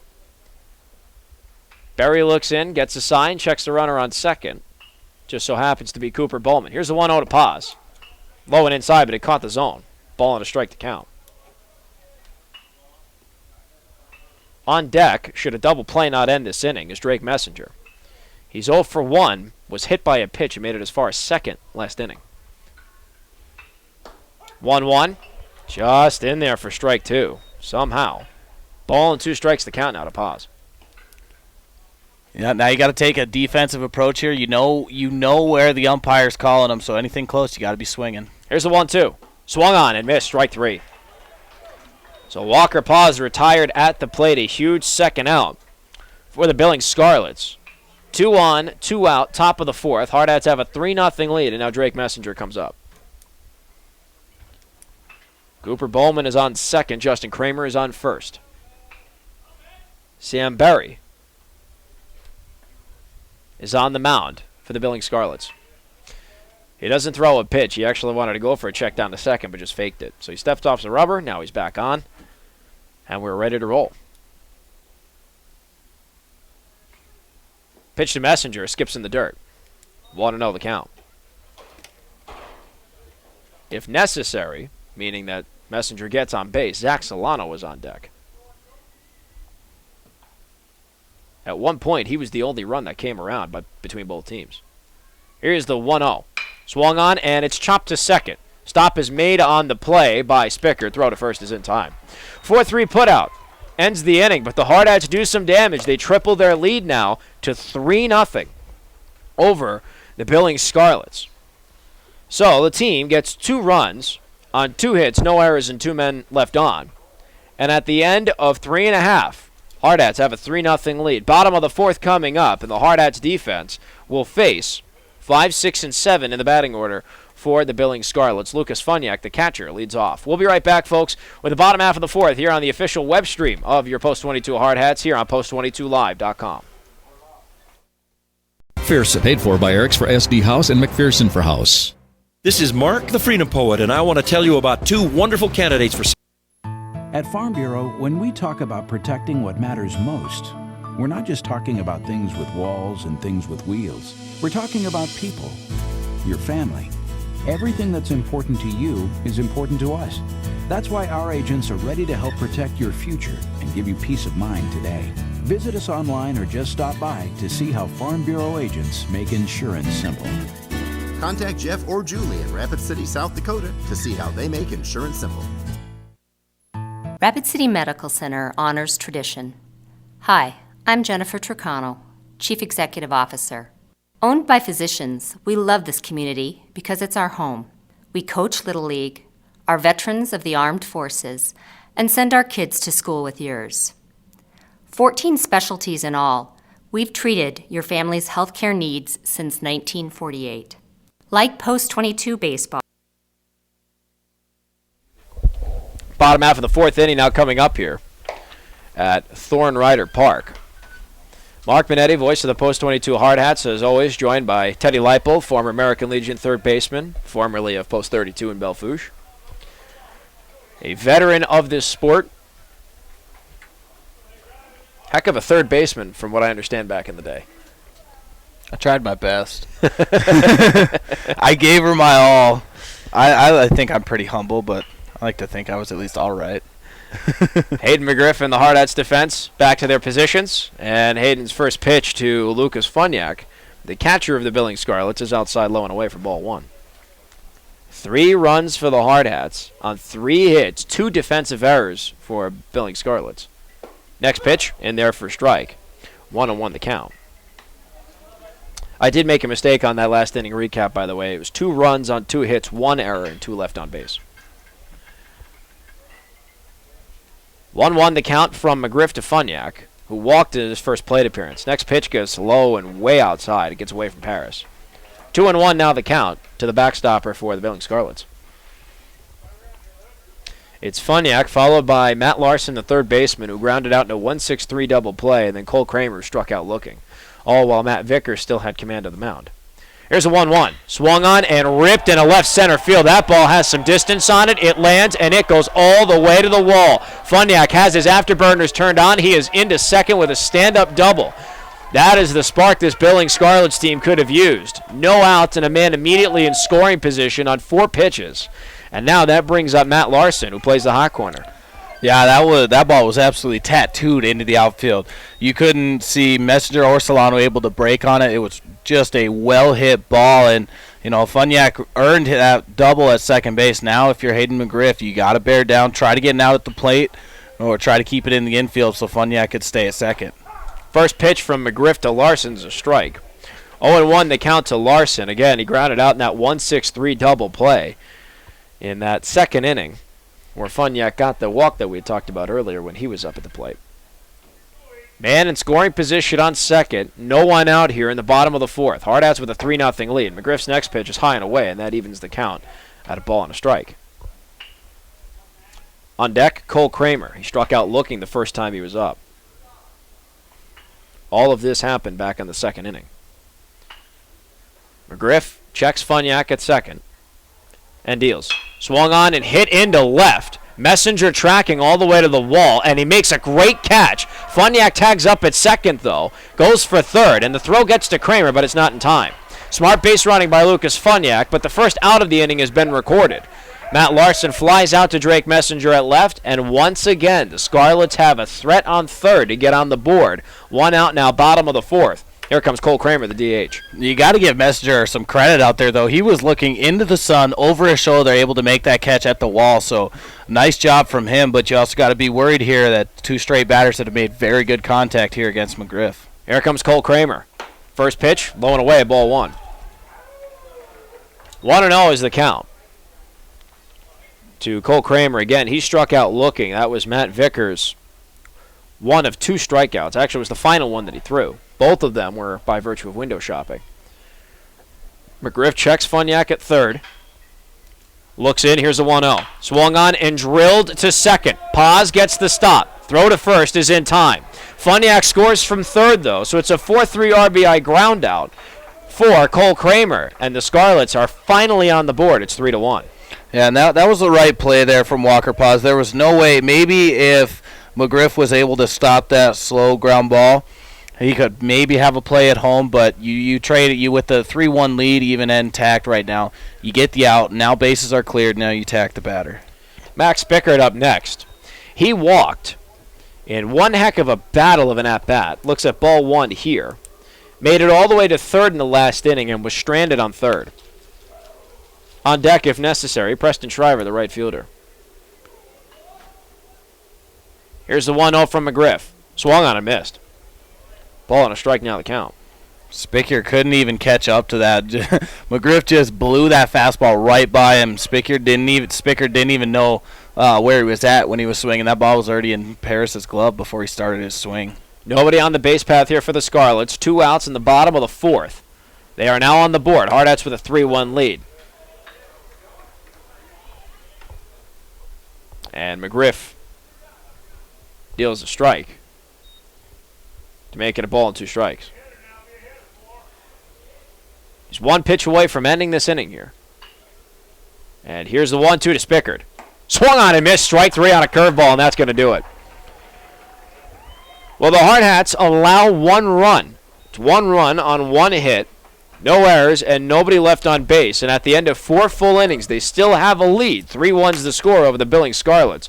We still have 3 innings to go, starting off with the top of the 5th. Hardhats back to the sticks, and it's Zach Solano leading off himself, Vickers, and Petrie. We'll be right back on the official web stream of Post 22 Hardhats Baseball here on Post22Live.com. We set higher expectations for ourselves because that's what our legacy demands. Call 342-3280. If you're a younger runner getting into running, you want a shoe that can do it all. You can train in, you can race in, it looks cool, has a lot of Under Armour attitude to it. That's the Bandit. We call ourselves bandits. That's the Under Armour way, right? It's how we design product. It's how we live our life here at Under Armour.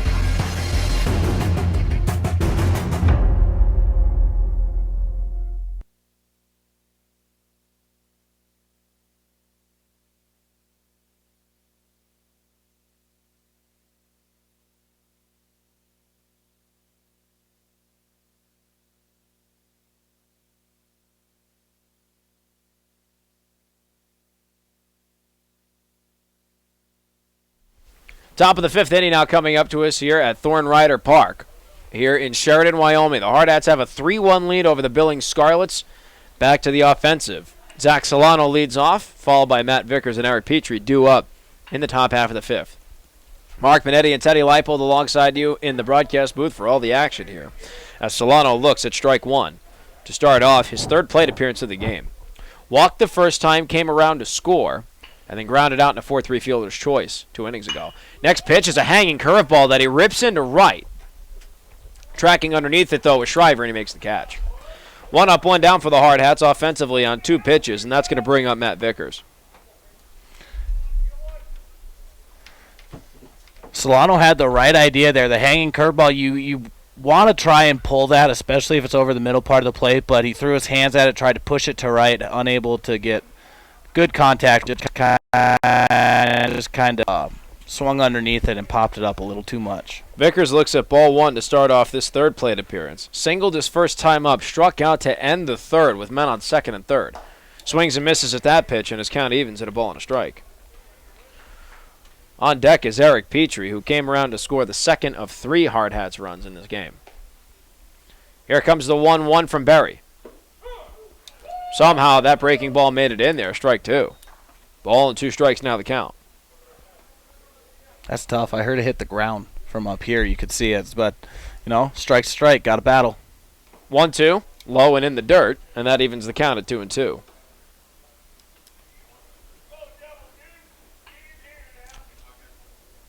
The Hardhats statistically 3 runs on 3 hits. They've left 5 on base. Next pitch is ripped into left. Shallow left, and it's caught by the shortstop, Jake Tallman. Pop 6 in your books there. 2 up, 2 down for the Hardhats, and that's going to bring up Eric Petrie. And now Petrie 0 for 2 up to this point, but he did get to second on that error to Spickard, and that's what you like to see. Came around to get that second run. Maybe he can get something going here. First pitch, swing and a miss up high, strike 1. 0-1 the count to Petrie. Should he safely get on base, Hayden McGriff is on deck. Executed to perfection a sacrifice bunt the last time he was up. Next pitch is low and in the dirt, and that'll even things at a ball and a strike.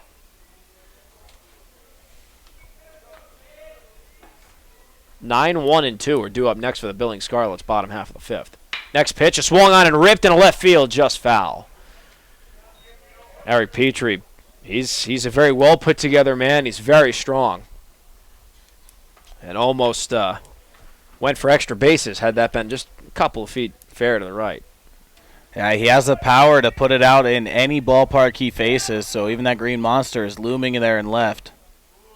Curveball hangs and misses the zone up high. 2 balls and 2 strikes now. Sam Berry's still on the mound.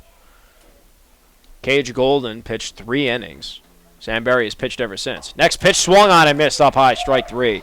And that is going to end the top half of the 5th inning. 1-2-3 inning offensively for the Hardhats, which unfortunately means no runs, hits, errors, or anybody left on base. And at the end of 4.5, their lead still intact. 3-1's the score. They're looking to keep it that way. When the bottom of the 5th comes up, it's Preston Shriver, followed by Riley Bruns at the top of the order, and then Jackson Cobb. We'll be right back, folks, at the bottom of the 5th. Hardhats up 3-1 over the Billings Scarlets here on the official web stream of Post 22 Hardhats Baseball here on Post22Live.com. If you're a younger runner getting into running, you want a shoe that can do it all. You can train in, you can race. Where will you find Black Hills State University graduates? Everywhere, locally, nationally, and internationally. Black Hills State University is where community leaders are inspired, where future teachers are prepared, where global connections lead to business connections, and where underground research is changing the way we understand the universe. Visit bhsu.edu and enroll now at Black Hills State University, where you can earn your degree affordably and with campuses in Spearfish and Rapid City. Stay in the beautiful Black Hills. Where does your future begin? At Black Hills State University, where anything is possible. Maintaining healthy eyes requires regular vision exams. Dr. Paula Sorensen at Envision Optical and Eye Care strives to provide quality vision solutions and exceptional customer service. She values the opportunity to build a lifelong friendly relationship with you and your family. Envision Optical and Eye Care on West Main, across from the guard camp. Maintaining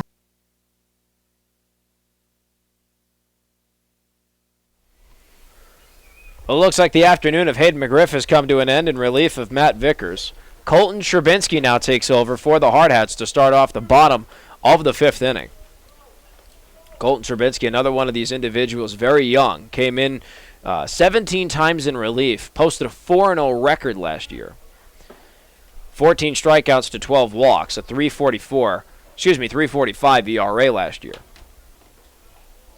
Gentleman with a lot of promise here, Teddy, and for him, it's all about control when he's on the mound. Great control over his pitches.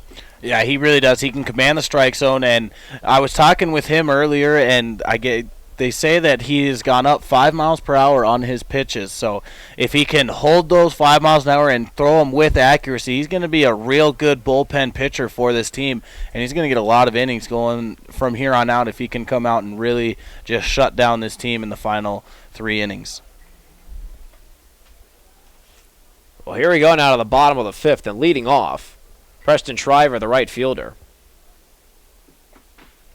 Shriver in this game executed a sacrifice bunt to first. It was unassisted, and that was when McGriff was still playing first. First pitch, in there for a strike. 0-1 is the count to Shriver. On deck is Riley Bruns. He's the leadoff hitter in this batting order. He's 0 for 1 with a walk, and then it's Jackson Cobb, who struck out and walked. So he's also 0 for 1. The 0-1 from Sherbinsky to Shriver is up high, misses the zone, and evens things at a ball and a strike. And the final stat line for Hayden McGriff, he went 1 2/3 inning, 1 hit, 1 earned run, 2 walks, and 1 strikeout to his name here in this ballgame. Next pitch from Sherbinsky. Misses the zone low and away, and it gets away from Paris. So now 2 balls and 1 strike the count.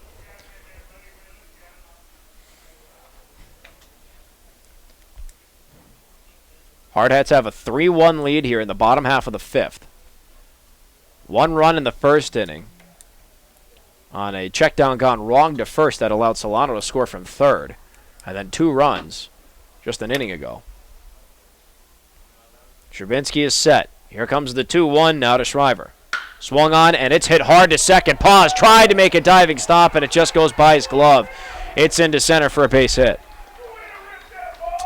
That's a great piece of hitting there, as you like to say, Teddy, from Shriver. And now again, the leadoff man is on first. Nobody out here in the bottom of the fifth. The Scarlets trying to make a push here on the scoreboard and tie this thing up. The leadoff man for this Billings team has now reached base in every inning in this game. Yeah, exactly right. 2 for 2 and 3 walks. Next pitch, low and away for ball 1. That comes to Riley Bruns, the leadoff hitter. And he is showing bunt. So small ball clearly going to play a factor in this game from here on out. Now, with only a couple runs separating these two teams, every run counts. And so now if you're this post-22 club, you want to try and get that lead runner, but you got to play it smart. Got to work on getting those outs and do not get an error or an overthrow to try and allow them for extra bases. Here's the 1-0. Breaking ball misses low and away. 2 balls, no strikes to count from Sherbinsky to Bruns. Bruns, as I mentioned, 0 for 1 with a walk. He was stranded all the way on third in the first inning and then flew out to left field 2 innings ago. And now Timmy Paris comes out to the mound to have a quick word with Colton Sherbinsky. Jackson Cobb is on deck, 0 for 1 also with the walk, but he struck out looking to Matt Vickers. Man on first is Preston Shriver. He had a base hit in a right center field to get to where he is now on first. Sherbinsky checks down. Here's a 2-0. In the dirt, ball 3. Timmy Paris with a great stop to keep the runner on first. However, 3-0 the count from Sherbinsky to Bruns. He's way behind. And this is tough. You saw that Bruns was going to do the sack bunt. You got to take the out if they're going to give it to you. Yes, they're playing small ball and putting a runner in scoring position, but you can't walk. You at least get the out. With a walk here, you don't get the out. So you got to try and do everything in your power to try and battle back. Check down to first, not there in time. And it's funny that you mentioned that, Teddy, because with the sacrifice, the whole point of it being a sacrifice and an easy out is because it is intentionally supposed to be an out. Yeah, and that's why you need to take advantage of it, because if you give a free pass to Bruns, then you don't get the out or the runner to stay at first. Sherbinsky throws one in there for a strike. 3-1 the count to Bruns. 3-1 the count, 3-1 the score in favor of the Hardhats. Sherbinsky's getting the sign here from Paris. Looks like he's okay with it. And here comes a 3-1. Swung on and fouled. And that's going to push the count full. Great battle by Sherbinsky here. He was behind for almost the majority of this at-bat. Now he's one pitch away from countless possibilities.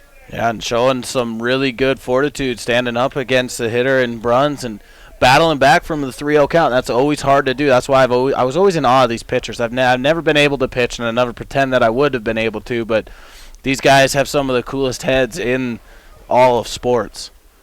Big payoff from Sherbinsky, and the pitch is swung on and chopped to short. It's a 6-3 fielder's choice. Great stop by Cooper Bowman and a throw at first. The runner unfortunately still advances, but that is because Preston Shriver had a great lead and jump off of first. He's in scoring position. There is one out here in the bottom of the 5th.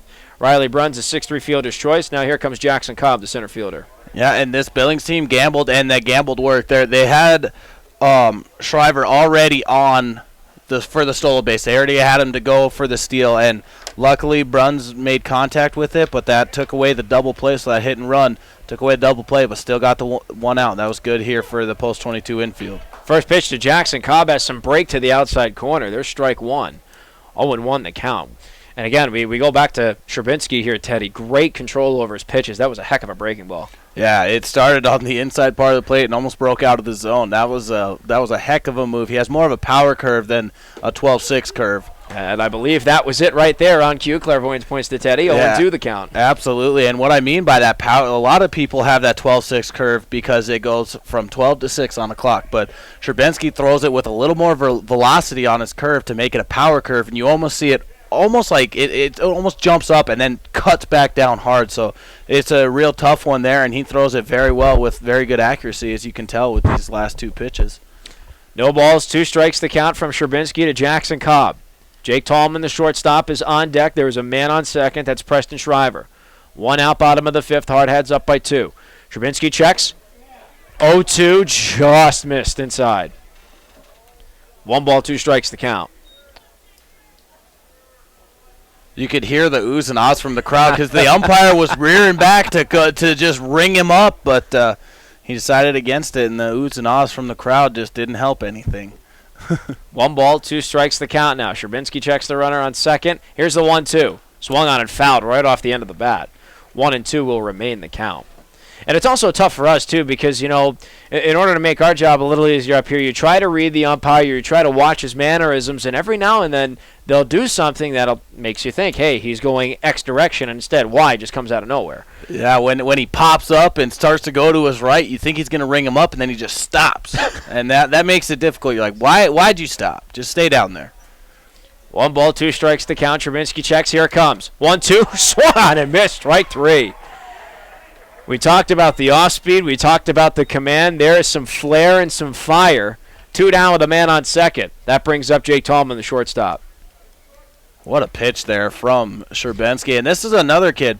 He got quite a few innings. He got to see some work last year in relief against some teams. But this is the year they're expecting him to take that step forward and really become a great bullpen pitcher for him.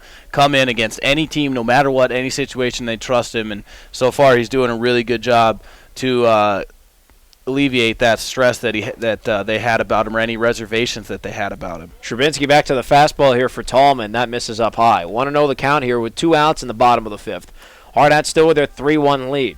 However, Billings does have a man on second. That's Preston Shriver. He singled to start off the inning, and he was moved over in a 6-3 fielder's choice to second. Sherbinsky checks Shriver on second and now deals. 1-0. Breaking ball is in there for a strike. Ball and a strike the count now to Tallman, and just in case he gets on base safely, Jake McGovern, the cleanup hitter and first baseman, is on deck, 0 for 2 on the day. 1-1 the count for Sherbinsky here with 2 outs, bottom of the 5th. Checks the runner at second. Here's the 1-1. Swung on and ripped. And caught by Cooper Bowman! You've got to be kidding me. What a web gem that was. Just an ice cream cone finish. You saw that ball. That was hit so hard. I saw his glove bend as he jumped up. He had a vertical out there. You probably could have got a 25-inch vertical under there. He was up on the run even.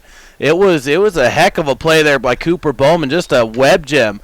We need to send that into SportsCenter Top 10. Yeah, seriously. Let's cut that replay while we're in between innings here. That heck of a defensive play ended off the bottom half of the 5th, and that runner in scoring position remains there on second. So that'll do it for 5 innings of play, folks. The Hardhats still have a 3-1 lead. Top of the 6th coming up. It's Hayden McGriff, formerly Hayden McGriff. We'll see exactly who's going to bat for him, followed by Timmy Paris and Cooper Bowman. We'll be right back, folks, here on the official web stream of Post 22 Hardhats Baseball here on ESPN Radio, Rapid City. Healthy eyes requires regular vision exams. Dr. Paula Sorensen at Envision Optical and Eye Care strives to provide quality vision solutions and exceptional customer service. She values the opportunity to build a lifelong... This is Mark, the Freedom Poet, and I want to tell you about 2 wonderful candidates for South Dakota legislature, Sean McPherson and Craig Eriks. I've known both of them for many years, and I trust them to be faithful champions of our precious Constitution. That includes how they defend our Bill of Rights. Faith, family, and freedom are very important to these men, and they cannot be bought or pressured to vote for anything that they think is harmful to individual freedom or our precious republic. Please vote June 7th in the Republican primary for Craig Eriks and Sean McPherson. Paid for by Eriks for SD House and McPherson for House. This is Mark the...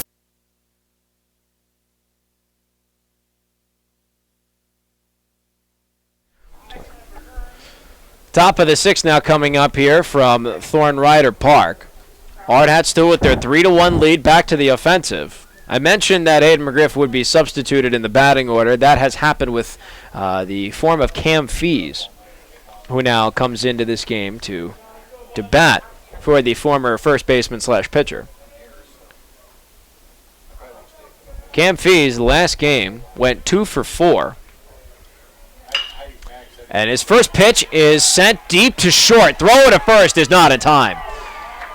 That was a very deep throw. You have to give all the credit in the world to Tallman. That was a heck of a throw to make from shortstop. Either way, Cam Fees, we've mentioned it last game, one of the fastest runners on the squad. He would have beaten that blindfolded. Yeah, absolutely. And it was a real good play. Tallman did everything he could. He got to the ball off balance, falling on his back foot. He still made the throw over to McGovern, but Fees is so Tallman was able to plant his feet. So nice job there by Fees. Showing bunt is Timmy Paris, and he pops it right up to his catching counterpart, Lucas Funyak. So that was a sacrifice bunt gone wrong. 1 out for the Hardhats with Fees on first, and that's going to quickly bring up Cooper Bowman. And that's the hard part, especially in this close of a game. I know we're getting towards the end, but just a 3-1, it could change just like that. You need to get those fundamentals down. Here comes the first pitch to Bowman. Check swing, ball goes to first. And it is a 3 unassisted tag to Bowman. But Fees advances to second if there's any silver lining in that play. So 2 outs, very, very quickly, 2 outs. And that brings up Justin Kramer. Real tough there. Now a base hit there from Kramer, though, who walked in his last plate appearance, 0 for 1 in this game. Still looking for the first hit of the season, including last game. So he's due for one and looking to extend this lead. First pitch, inside on him, ball 1. 1-0 the count. I'm going to do some quick math here, Teddy. I think we've only seen 1, 2, 3 pitches? 4 pitches. I was off by 1. I just don't think you counted that last one you saw. That's probably why. Probably why, yeah. 2-0 the count now to Kramer. He has a man on second and 2 outs here in the top of the 6th. Hardhats with a 3-1 lead. And while it's a good lead, with the team as skilled as Billings, you'd want to get a little more comfortable with it. Next pitch, swung on it. It's chopped to third, and it goes off the third baseman. Fees is going to hold on third. And there goes Kramer to first. Men on the corners, 2 out, and that's going to bring us back to the top of the order to Walker Paz. Yeah, and I believe that they're going to rule that one as an error. That was a pretty routine ground ball to him. Should have had it fielded. But now Kramer, runners on the corners. Real good job by him putting the ball in play and not going down. Now with Walker Paz coming up, if he can find some green there with the baseball, goes back. If he can find a hole, find some green. Kramer with so much speed on first. Could easily, if he can get in the alleyway, Kramer could score from first base. Walker Paz in this game 0 for 2 with a walk, but he struck out twice. First pitch to Paz. Off speed's in there for a strike. 0-1 the count to the veteran second baseman for the squad. He has Kramer on first, 90 feet to his right. Cam Fees on third, 90 feet to his left. Here's the 0-1. Kramer goes. Off speed gets in there. Throw to second is shallow. Doesn't even make it to the bag. So great base running by Justin Kramer. The lack of pop on the throw, if you will, kind of helped him out too. Yeah, just trying to bait him a little bit. The second baseman crashing in just in between the pitcher's mound and second base. The catcher throws it, trying to bait that runner at third to get going home. Next pitch in there for a strike. Paz now has a 1-2 count. 2 men in scoring position here. In the top of the 6th inning. Hardhats up 3-1. One swing from Walker Paz can really blow this open.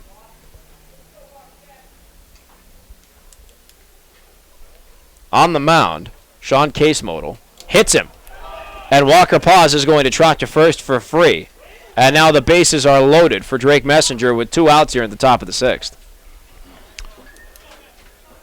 I always loved getting hit when I had 2 strikes on me just because I get a free trip no matter what. I don't mind it. So Walker Paz now loading the base up. Didn't even flinch on that. Nice one, taking it for the team.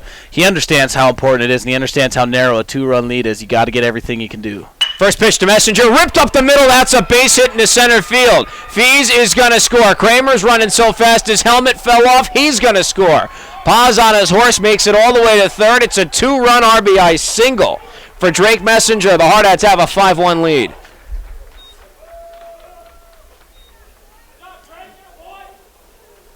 Unbelievable hit by Drake Messenger. First thing he saw right up the middle. You can't get any better than that. Absolutely not. He put good wood on the ball and just sent it right back up in the heart of the infield, and it poked through second base. 2 runs scored.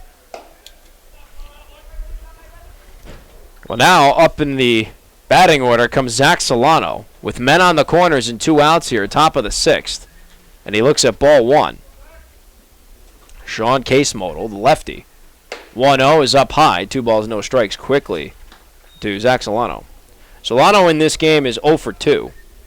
He walked his first time up and then reached home on an error from the original starting pitcher, Cage Golden, trying to pick off a man at first. The throw was botched. Next pitch misses the zone up high, and quickly Solano finds himself ahead at 3-0 with men on the corners. Yeah, and with a walk here, it will load the bases and bring Vickers up to the plate. You can look to see a big inning. This is what the Hardhats need to really close this game out. Solano looks at strike 1, no doubt about that. 3 balls and a strike now to Solano. Last year, an unbelievable campaign, 378 batting average, team leading 69 ribbies. Here comes his 3-1.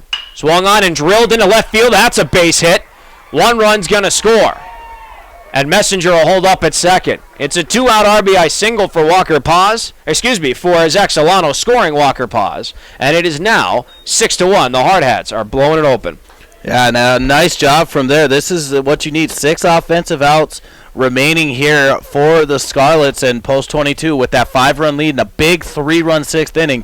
This is how you finish a game against a very good team. You got to continue to just pour it on as much as you can. Matt Vickers looks at the breaking ball outside for his first pitch of this at-bat.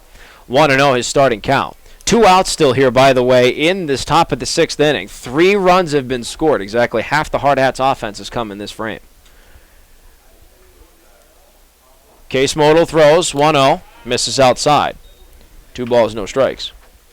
Lefty on lefty matchup here. We don't really see many of those. Yeah, this will be a good one. You got a tall pitcher there in Case Modal on the mound, and Vickers, both big gentlemen, looking to battle it out. 2-0 is blooped foul territory left field, and the catch won't be made. It lands just before Riley Bruns can get out there. 2 balls and a strike now the count to Matt Vickers. In this game, he is 1 for 3, singled in his very first plate appearance, and struck out with men on second and third to end off the third inning. Flew out just a little pop fly to a shortstop there last inning in the 5th. All these runs coming with 2 outs for the Hardhats. Next pitch, ripped right up the middle and then off the glove of Case Modal and then off the glove of Tallman. Oh my goodness, the ball just bouncing around like a pinball out there.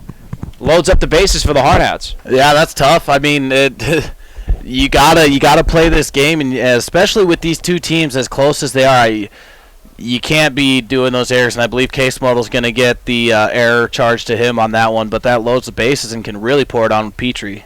Exactly right. And Petrie looks at ball 1 right off the hop. 1-0 is the count for Petrie. By the way, we have officially batted through the lineup in this inning. Here comes the 1-0 to Petrie. Swung on and popped up. And it's foul territory behind home plate. And the catch is made on the play by Lucas Funyak, the catcher, and that's going to do it. Well, the Hardhats do some serious damage. 3 runs in this inning. However, they left the bases loaded. They have a 6-1 lead now, carrying into the bottom of the 6th inning. We'll be right back with all the action for you in just a few moments. Another pitching change. I think all of you will be interested to see who this gentleman is next. We'll be right back with the bottom of the 6th here, folks, on the official web stream of Post 22 Hardhats Baseball here on Post22Live.com. Freedom Poet, and I want to tell you about 2 wonderful candidates for... At Farm Bureau, when we talk about protecting what matters most, we're not just talking about things with walls and things with wheels. We're talking about people, your family. Everything that's important to you is important to us. That's why our agents are ready to help protect your future and give you peace of mind today. Visit us online or just stop by to see how Farm Bureau agents make insurance simple. Contact Jeff or Julie in Rapid City, South Dakota to see how they make insurance simple. Rapid City Medical Center honors tradition. Hi, I'm Jennifer Tricano, Chief Executive Officer. Owned by physicians, we love this community because it's our home. We coach Little League, are veterans of the armed forces, and send our kids to school with yours. 14 specialties in all, we've treated your family's healthcare needs since 1948. Like Post 22 Baseball, we set higher expectations for ourselves because that's what our legacy demands. Call 342-32. Bottom half of the 6th inning coming up here, folks. We only have an inning and a half left of play. And the change on the mound. Cody Carlson comes into this game now. I would almost venture to guess here, Teddy, to close it out and bring this team to the promised land. Yeah, absolutely. You definitely the ace on this team. I know we were talking last year. Him and Zastro kind of split the ace. Well, Zastro is no longer here, so that is all Cody, and this is his first appearance of the season in relief.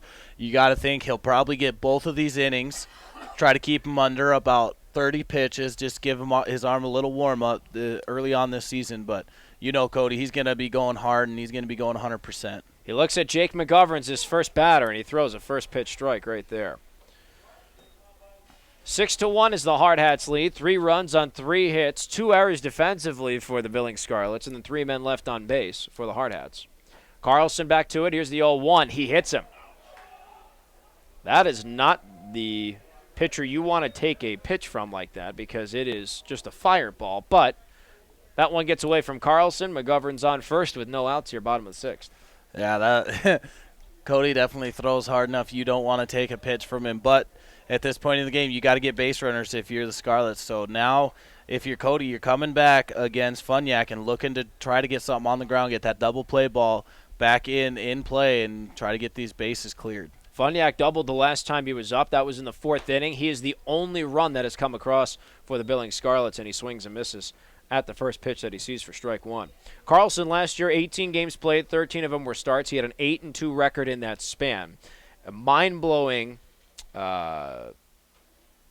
94 strikeouts to 29 walks, and Carlson deals strike 2 to Funyak.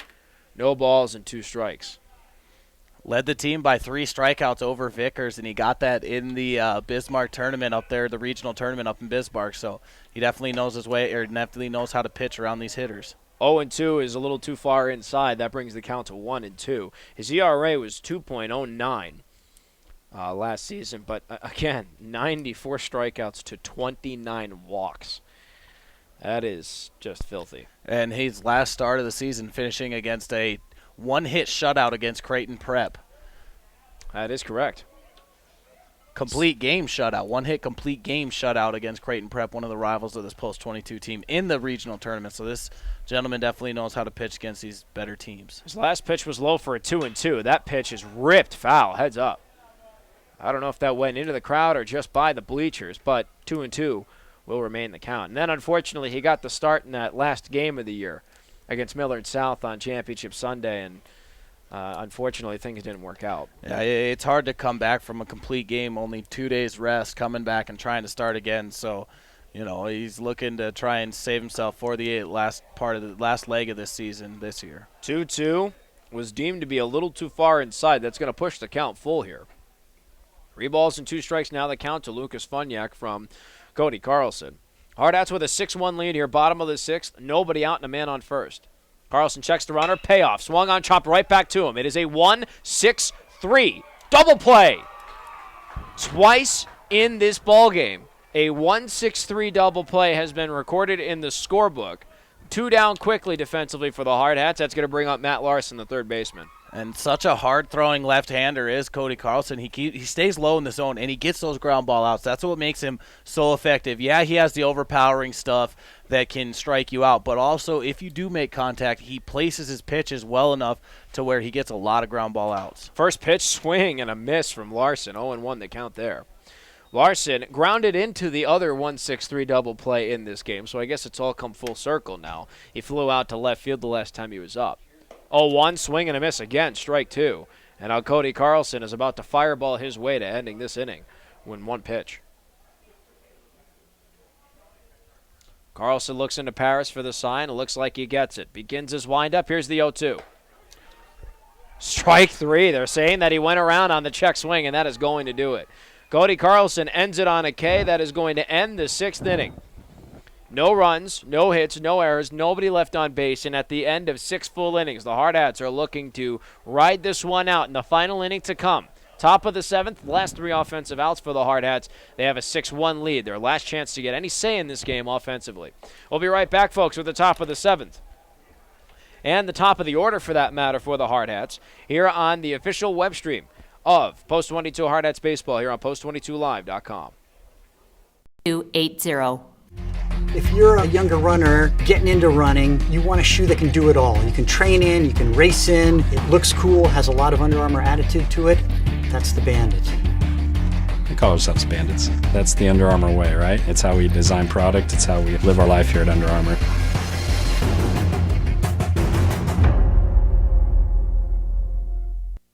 Where will you find Black Hills State University graduates? Everywhere, locally, nationally, and internationally. Black Hills State University is where community leaders are inspired, where future teachers are prepared, where global connections lead to business connections, and where underground research is changing the way we understand the universe. Visit bhsu.edu and enroll now at Black Hills State University, where you can earn your degree affordably and with campuses in Spearfish and Rapid City. Stay in the beautiful Black Hills. Where does your future begin? At Black Hills State University, where anything is possible. Top of the 7th inning coming on up for the Hardhats, and it looks like Cody Carlson's going to bat. I think we've only seen this one other time.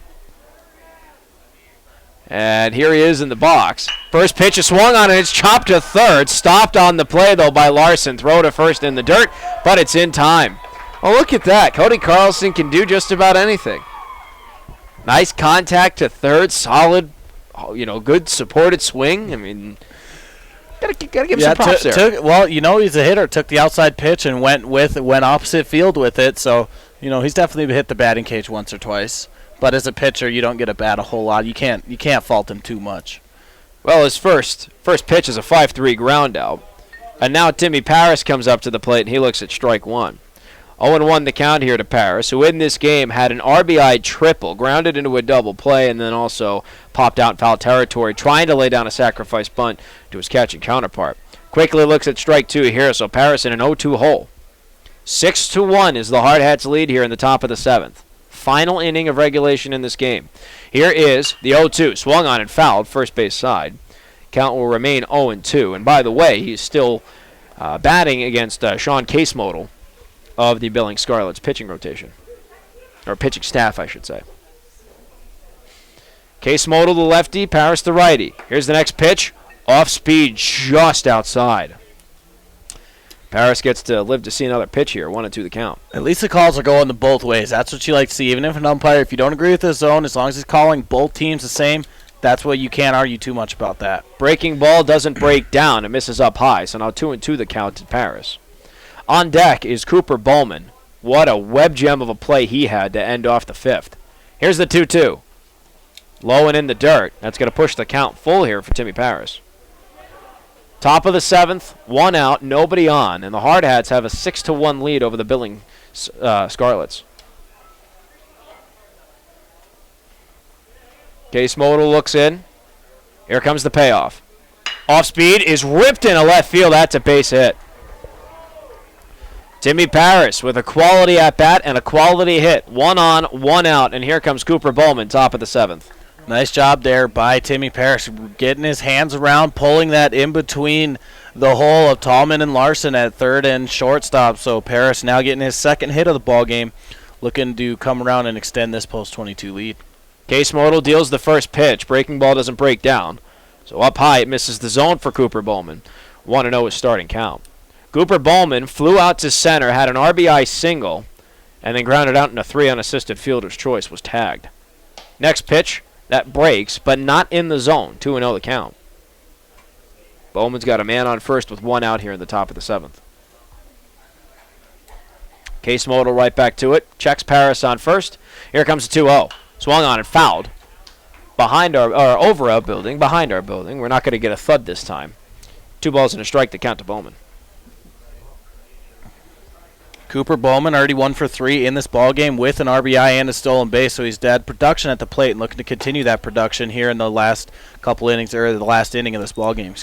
Next pitch runs high on him for ball 3, so he's 1 pitch away from a free trip 90 feet up the line to first. 3 balls and a strike to count. Paris is already on first. Casemodal deals. Inside, ball 4. Quality at bat there for Cooper Bowman. Seeing the pitches, gets the free trip to first, and now there's 2 men on for Justin Kramer. And Kramer he reached base on his last at bat, and he's reached base 2 out of the 3 times, but yet to record a hit. And if he could record a hit here, you could see Timmy Paris scoring from second base, and Kramer looking just chomping at the bits to put this ball in play. First pitch rides up high on him for ball 1. 1-0 the count here for Kramer, as Teddy mentioned. He's 0 for 2 in this game. Reached on an error the last time he was up. Came around to score in that instance, which was last inning. Prior to that, he walked. Prior to that, flew out to center field. Next pitch, high and inside. 2 balls, no strikes to count to the gentleman playing the hot corner for the Hardhats. It's Cooper Bowman on first, Timmy Paris on second with 1 out here in the top of the 7th. 6-1 is the Hardhats lead. Walker pauses on deck. Casemodal deals. High and inside, ball 3. And now Kramer, 1 pitch away from a 3rd consecutive appearance on first. Casemodal checks the runners. Here's a 3-0. High and outside. Ball 4. 4-pitch walk for Justin Kramer, and now the bases are loaded for Walker Paz. Top of the 7th. This is, like we said here, Teddy, this is the last say offensively these Hardhats get in the game, and what an opportunity with the bases juiced with 1 out and Walker Paz of all people coming up. Yeah, you wanna extend this lead no matter what. No matter how many runs you are ahead, you never feel like it's enough. You got the 5-run lead here, only 3 outs, offensive outs left for the Billings Scarlets, but it's never enough. You want to pile it on, especially with the rivalry these two teams have. You always want to come out and get the better of the other one. And it looks like we're going to get a pitching change here for the Billings Scarlets for the last 2/3 of an inning. Oh, you are absolutely right. We need to check a license plate here just to make sure that we're making the right call as to who exactly is coming on out. It's tough making some of these license plates out because, for the Billings Scarlets, you're looking at a scarlet jersey, a black number with white lettering, but we've also got a chain link fence in front of us, too. That doesn't really help us much out when it comes with identifying numbers.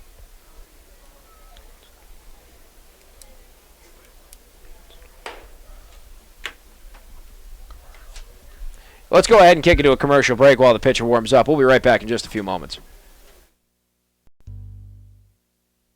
Maintaining healthy eyes requires regular vision exams. Dr. Paula Sorensen at Envision Optical and Eye Care strives to provide quality vision solutions and exceptional customer service. She values the opportunity to build a lifelong friendly relationship with you and your family. Envision Optical and Eye Care on West Main, across from the guard camp. Maintaining healthy eyes requires regular vision. Well, it looks like Braden Huppert is the new gentleman on the mound here for the Billings Scarlets. He will take over for the last two-thirds of defense for his team. The afternoon in relief of Sean Casemodal has ended. So Huppert's first pitch to Walker Paz is in there for a strike. 1-0 the count to Paz. Paz in this game is 0 for 2. Walked twice, came around to score once, struck out twice. Paz pops up. It comes to first. In is McGovern, and he makes the catch. Routine pop 3 for him in the scorebook. Gives us 2 outs now for the Hardhats here in the top of the 7th, and possibly the final batter offensively for the Hardhats. Drake Messenger now up at the plate with men on every base. First pitch in for Messenger is a strike. 0-1 is starting count. And the final stat line for Sean Casemodal is 1 1/3 innings pitched, 4 hits, 3 runs, 2 of them earned, 2 walks, and no strikeouts. A weak hit ball to the pitcher. Throw to first is in time. He hung on to the ball, did McGovern, as Messenger was running up the line, and that's going to do it. So it's a 1-3 to end off the offensive save for the Hardhats. They still have to close this one out. 6-1 is their lead. 3 outs separate them from now, and a 2-0 record and a big win over a very quality ball club. We'll be right back, folks, with the final inning of regulation here on the official web stream of Post 22 Hardhats Baseball here on Post22Live.com. Exams. Dr. Paula Sorensen at Envision Optical and Eye Care strives to provide quality vision solutions and exceptional customer service.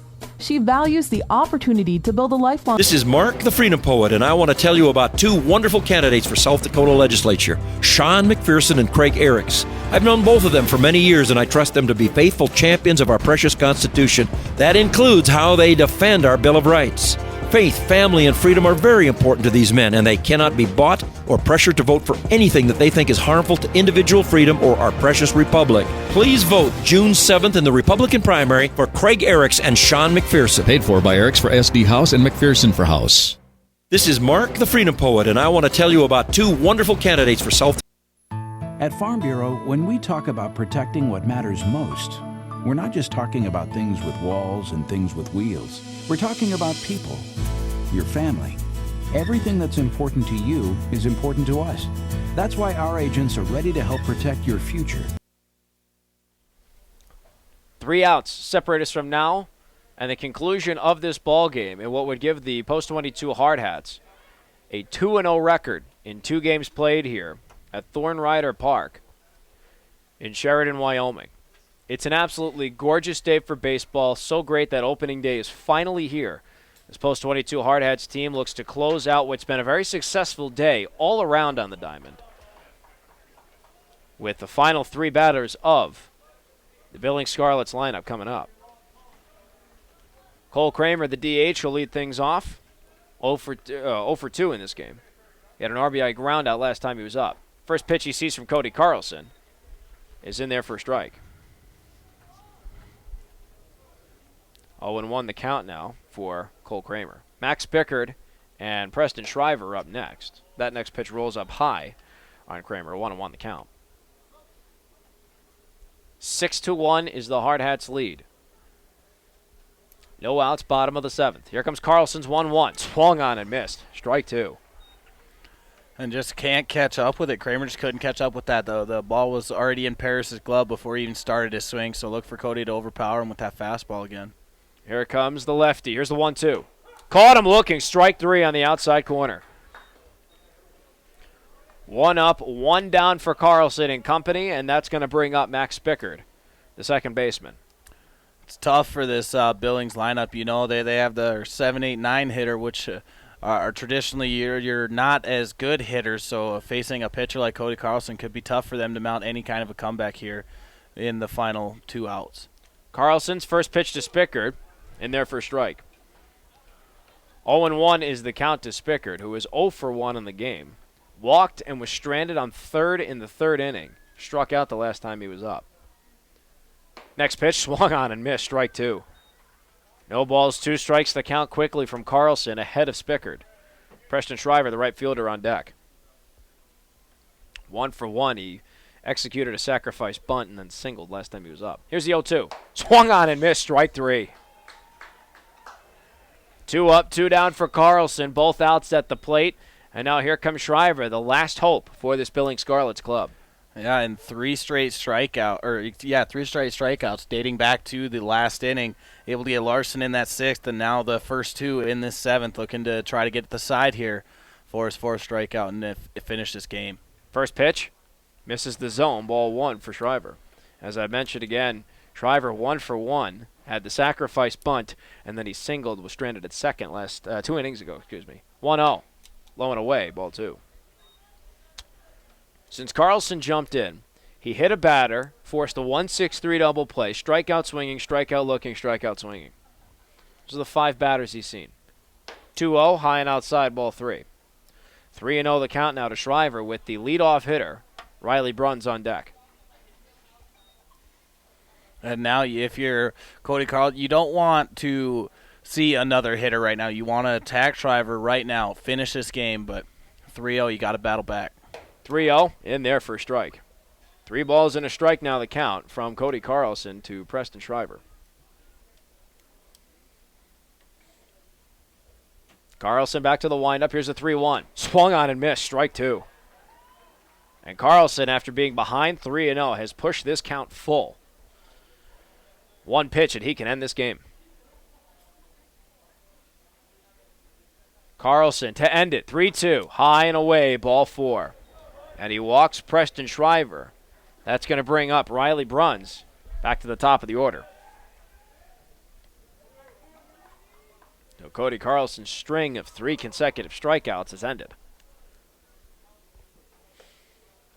And so here comes Riley Bruns. Walked in his first appearance, flew out, and then grounded into a fielder's choice.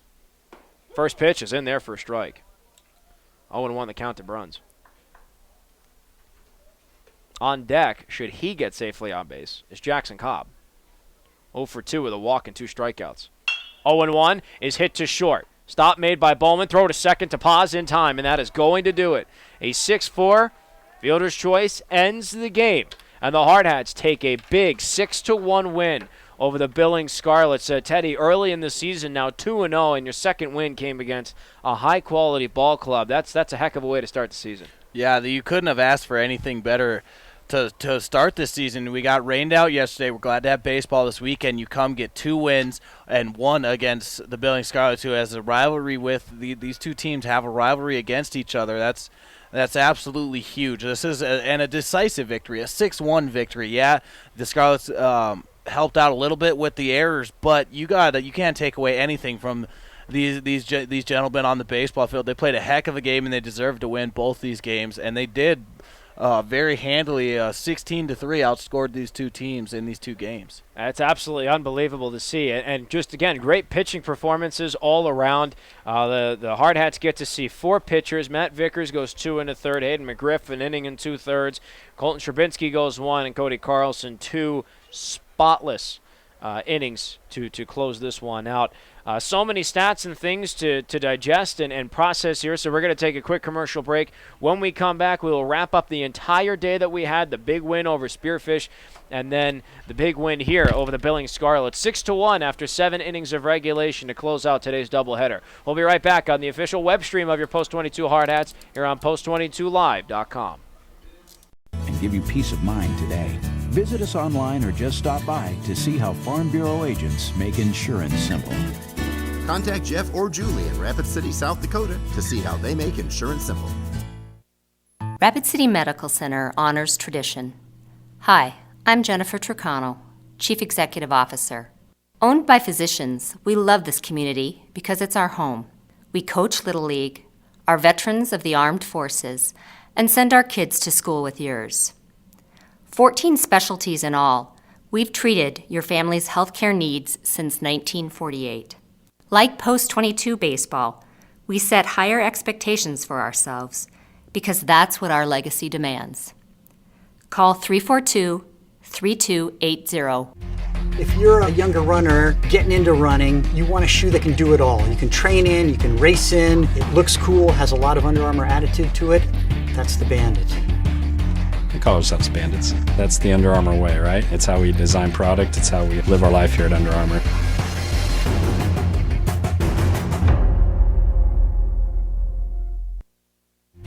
If you're a younger runner getting into running, you want a shoe that can do it all. You can train in, you can race in, it looks cool, has a lot of Under Armour attitude to it. That's the Bandit. Where will you find Black Hills State University graduates? Everywhere, locally, nationally, and internationally. Black Hills State University is where community leaders are inspired, where future teachers are prepared, where global connections lead to business connections, and where underground research is changing the way we understand the universe. Visit bhsu.edu and enroll now at Black Hills State University, where you can earn your degree affordably and with campuses in Spearfish and Rapid City. Stay in the beautiful Black Hills. Where does your future begin? At Black Hills State University, where anything is possible. Maintaining healthy eyes requires regular vision exams. Dr. Paula Sorensen at Envision Optical and Eye Care strives to provide quality vision solutions and exceptional customer service. She values the opportunity to build a lifelong friendly relationship with you and your family. Envision Optical and Eye Care on West Main, across from the guard camp. Well, what a heck of a day this was for baseball here in Sheridan, Wyoming at the Thorn Rider Park. Beautiful day, beautiful circumstance, and even more beautiful baseball from this Hardhats club. They come in for 2 games, they win them both. They defeat Spearfish 10-2 in 7 innings of regulation. Follow that up against a very tough customer in the Billings Scarlets. 6-1 the final after 7 regulation innings. Thank you so much, folks, for staying with us the entire day of all this baseball. We have been so excited to not only get back on the air, but to be watching high-quality baseball and these post-22 Hardhats, what they do representing this community, playing this great game, and doing it as well as they do. We've been waiting for this for quite some time, so we thank you so much for sticking around with us all day long. Mark Benetti, voice of the Post-22 Hardhats, alongside you in the broadcast booth, is always joined by former American Legion third baseman Teddy Leipold. 2 games, a lot of takeaways. How do you summarize it all in your opinion? Oh, that's well, we'll give you the short version, but it was a very, very good day. If you're this Post-22 fans or if you're Coach Messer, you got to be happy with what you see. Of course, there's always something you can build on, but these two games that we saw today were absolutely phenomenal. You get the Spearfish game, and you do what you're supposed to do against a team like that, and then you come and you play Billings, who is a bitter rival, a very good program, very good team. They always field good players year in and year out. And, you know, it's a lot of similarities between these two organizations, and you come out and you get a decisive 6-1 victory over a very good team. This is exactly how you wanted to start the season, and this is exactly the way you envisioned opening day going. And you there's not much to complain about. Like I said, there's stuff to clean up, always stuff to clean up, always stuff to fix, but you know, it was great, good hitting, good fielding, great pitching, and that's going to be the storyline of this season. Well, let's go ahead and recap this second game here that we most recently just called against the Scarlets. 6-1 the final score, and Teddy, I'm going to take some massive clairvoyance props for this one, because back in the first inning, top of the first, Walker Paz strikes out, Drake Messenger strikes out, then Zach Solano walks. Matt Vickers gets a single. That moves him all the way to third, and then there is a check down gone wrong, and that one error started off a run for this Hardhats club. They took a 1-0 lead, and from there they never looked back. That really was one of the biggest turning points in the game, but we hadn't even thrown all but 30 or 40 pitches at that point. Yeah, like we talked about during the pregame, you got to get out to that fast start, whether it's one run in the first or one run, whatever. You want to get out, and you always want to score first. You want to see yourself have that lead, and once that happened, that was it. It was that one run, and like you said, you never look back, and that's exactly what you need to do. You never take your foot off the gas pedal. That's what this team did. They started fast and they closed fast. Just a pretty good complete game here, especially for opening day. These boys looked very good for the first games playing on this first day. And you look at the resilience, too. I have to look back here at the scorebook, but I'm almost positive within the first 4 innings, there were 3 instances where the Billings Scarlets had a man on third, and only once could they send him home, and that ended up being their only run in the bottom of the 4th. Prior to that, there were 2 instances. One of them, there was a bases-loaded scenario. Billings couldn't score, and it comes back to the resilience of this club, bearing down on the mound, not giving up any errors defensively. Teddy, this is 2 games in a row. The Hardhats haven't had a single error. Yeah, and that's what you need. This solid fundamentals. We talked about it. We talked about it with Coach Metzer beforehand. So much. What you're looking for in these first games is the fundamentals, the small things, the little things. Make sure you do the little things right. Making sure your fundamentals are down so you can grow in this season. And you look, no errors. Everyone was hitting the ball well. Like I said, those fundamentals were there. Now you start moving forward and you start getting into midseason mode. And with the team looking this good, that could happen well before midseason. So this is definitely a lot of positives to take away from this game, and definitely a lot of things to be happy about on this bus trip home. 2 runs there in the top of the 4th. Eric Petrie came around after he reached on an error to start off the 4th inning. Timmy Paris had an RBI triple, and because of his hard work, basically switched places with Eric Petrie. He stood on third. He was eventually driven home, and then back in the top of the 6th, 3 more runs coming from Cam Fees made his way around. Justin Kramer made his way around, and then Walker Paz as well. Just solid base running, solid, intelligent plays from everybody, top to bottom, defensively, at the plate. So many smart things happening for this Hardhats club. This will be an interesting one here. I think we've got a lot of close stat lines. MVP of the game. You had Connor King, the newcomer, got it the last time. Almost all returning players in this game. Who gets it this one? Yeah, this was really tough. I was having a hard time, but I got to give it, you touched on it, that big triple in the 4th inning really opened things up, and Timmy Paris gets the MVP of this second game. He went 2 for 4 with an RBI, a triple, and a single with a run scored. He's the only post-22 player with a multi-hit game in this second game. It's tough. You look at these pitchers. I think when you have so many pitchers, it's kind of hard to give them to them because they only are in the game for 1 or 2 innings. But Timmy Paris played very well, catching all of them and doing it at the plate as well. So, he definitely gets it for this second game. Oh, absolutely. I have to concur with that. It came up clutch, and I think a couple more clairvoyance points come my way because I brought up the clutch double in the state title game, bottom of the 10th. And lo and behold, there comes the triple. The very next pitch, he sends it to right. And then that's all she wrote. So, unbelievable day of baseball here, Teddy. Obviously, a lot of takeaways, a lot of things to improve on despite the great performances, a lot to look forward to next week. We'll be in Cheyenne for 3 games. We'll have a doubleheader on Saturday. We'll have a single game on Sunday. Looking forward to what's been an unbelievable start to this season, even though we've only had 2 games. Great to be on the air. Post22live.com is alive and well. Next weekend, we will be on ESPN Radio. Make sure that we can get that all ironed out. We'll have our maiden voyage on 1340 AM, 107.5 FM through Howgo Broadcasting. Teddy, thanks as always for joining us today. It's great to have you back in this booth. I've been dying for us to get back together and call some baseball. It's finally here. It's going to be a heck of a year. Oh, it's going to be an amazing year. If this is any indication of how this year's going to go, we're in for a treat. So it's always a pleasure covering this team, and I like both of us have just been anxious. I couldn't sleep last night because I knew we were going to get on a bus, and we had to be up early, but I still couldn't sleep just because baseball's finally back. Absolutely it is, and more importantly, baseball's back in Rapid City, and that's what matters out of all of this the most. Once again, very special thanks to the Sports Ticket. Post22live.com is alive, kicking, and well. Thanks for all that tuned in with us today. We'll be back on the horn next Saturday as we travel to Cheyenne.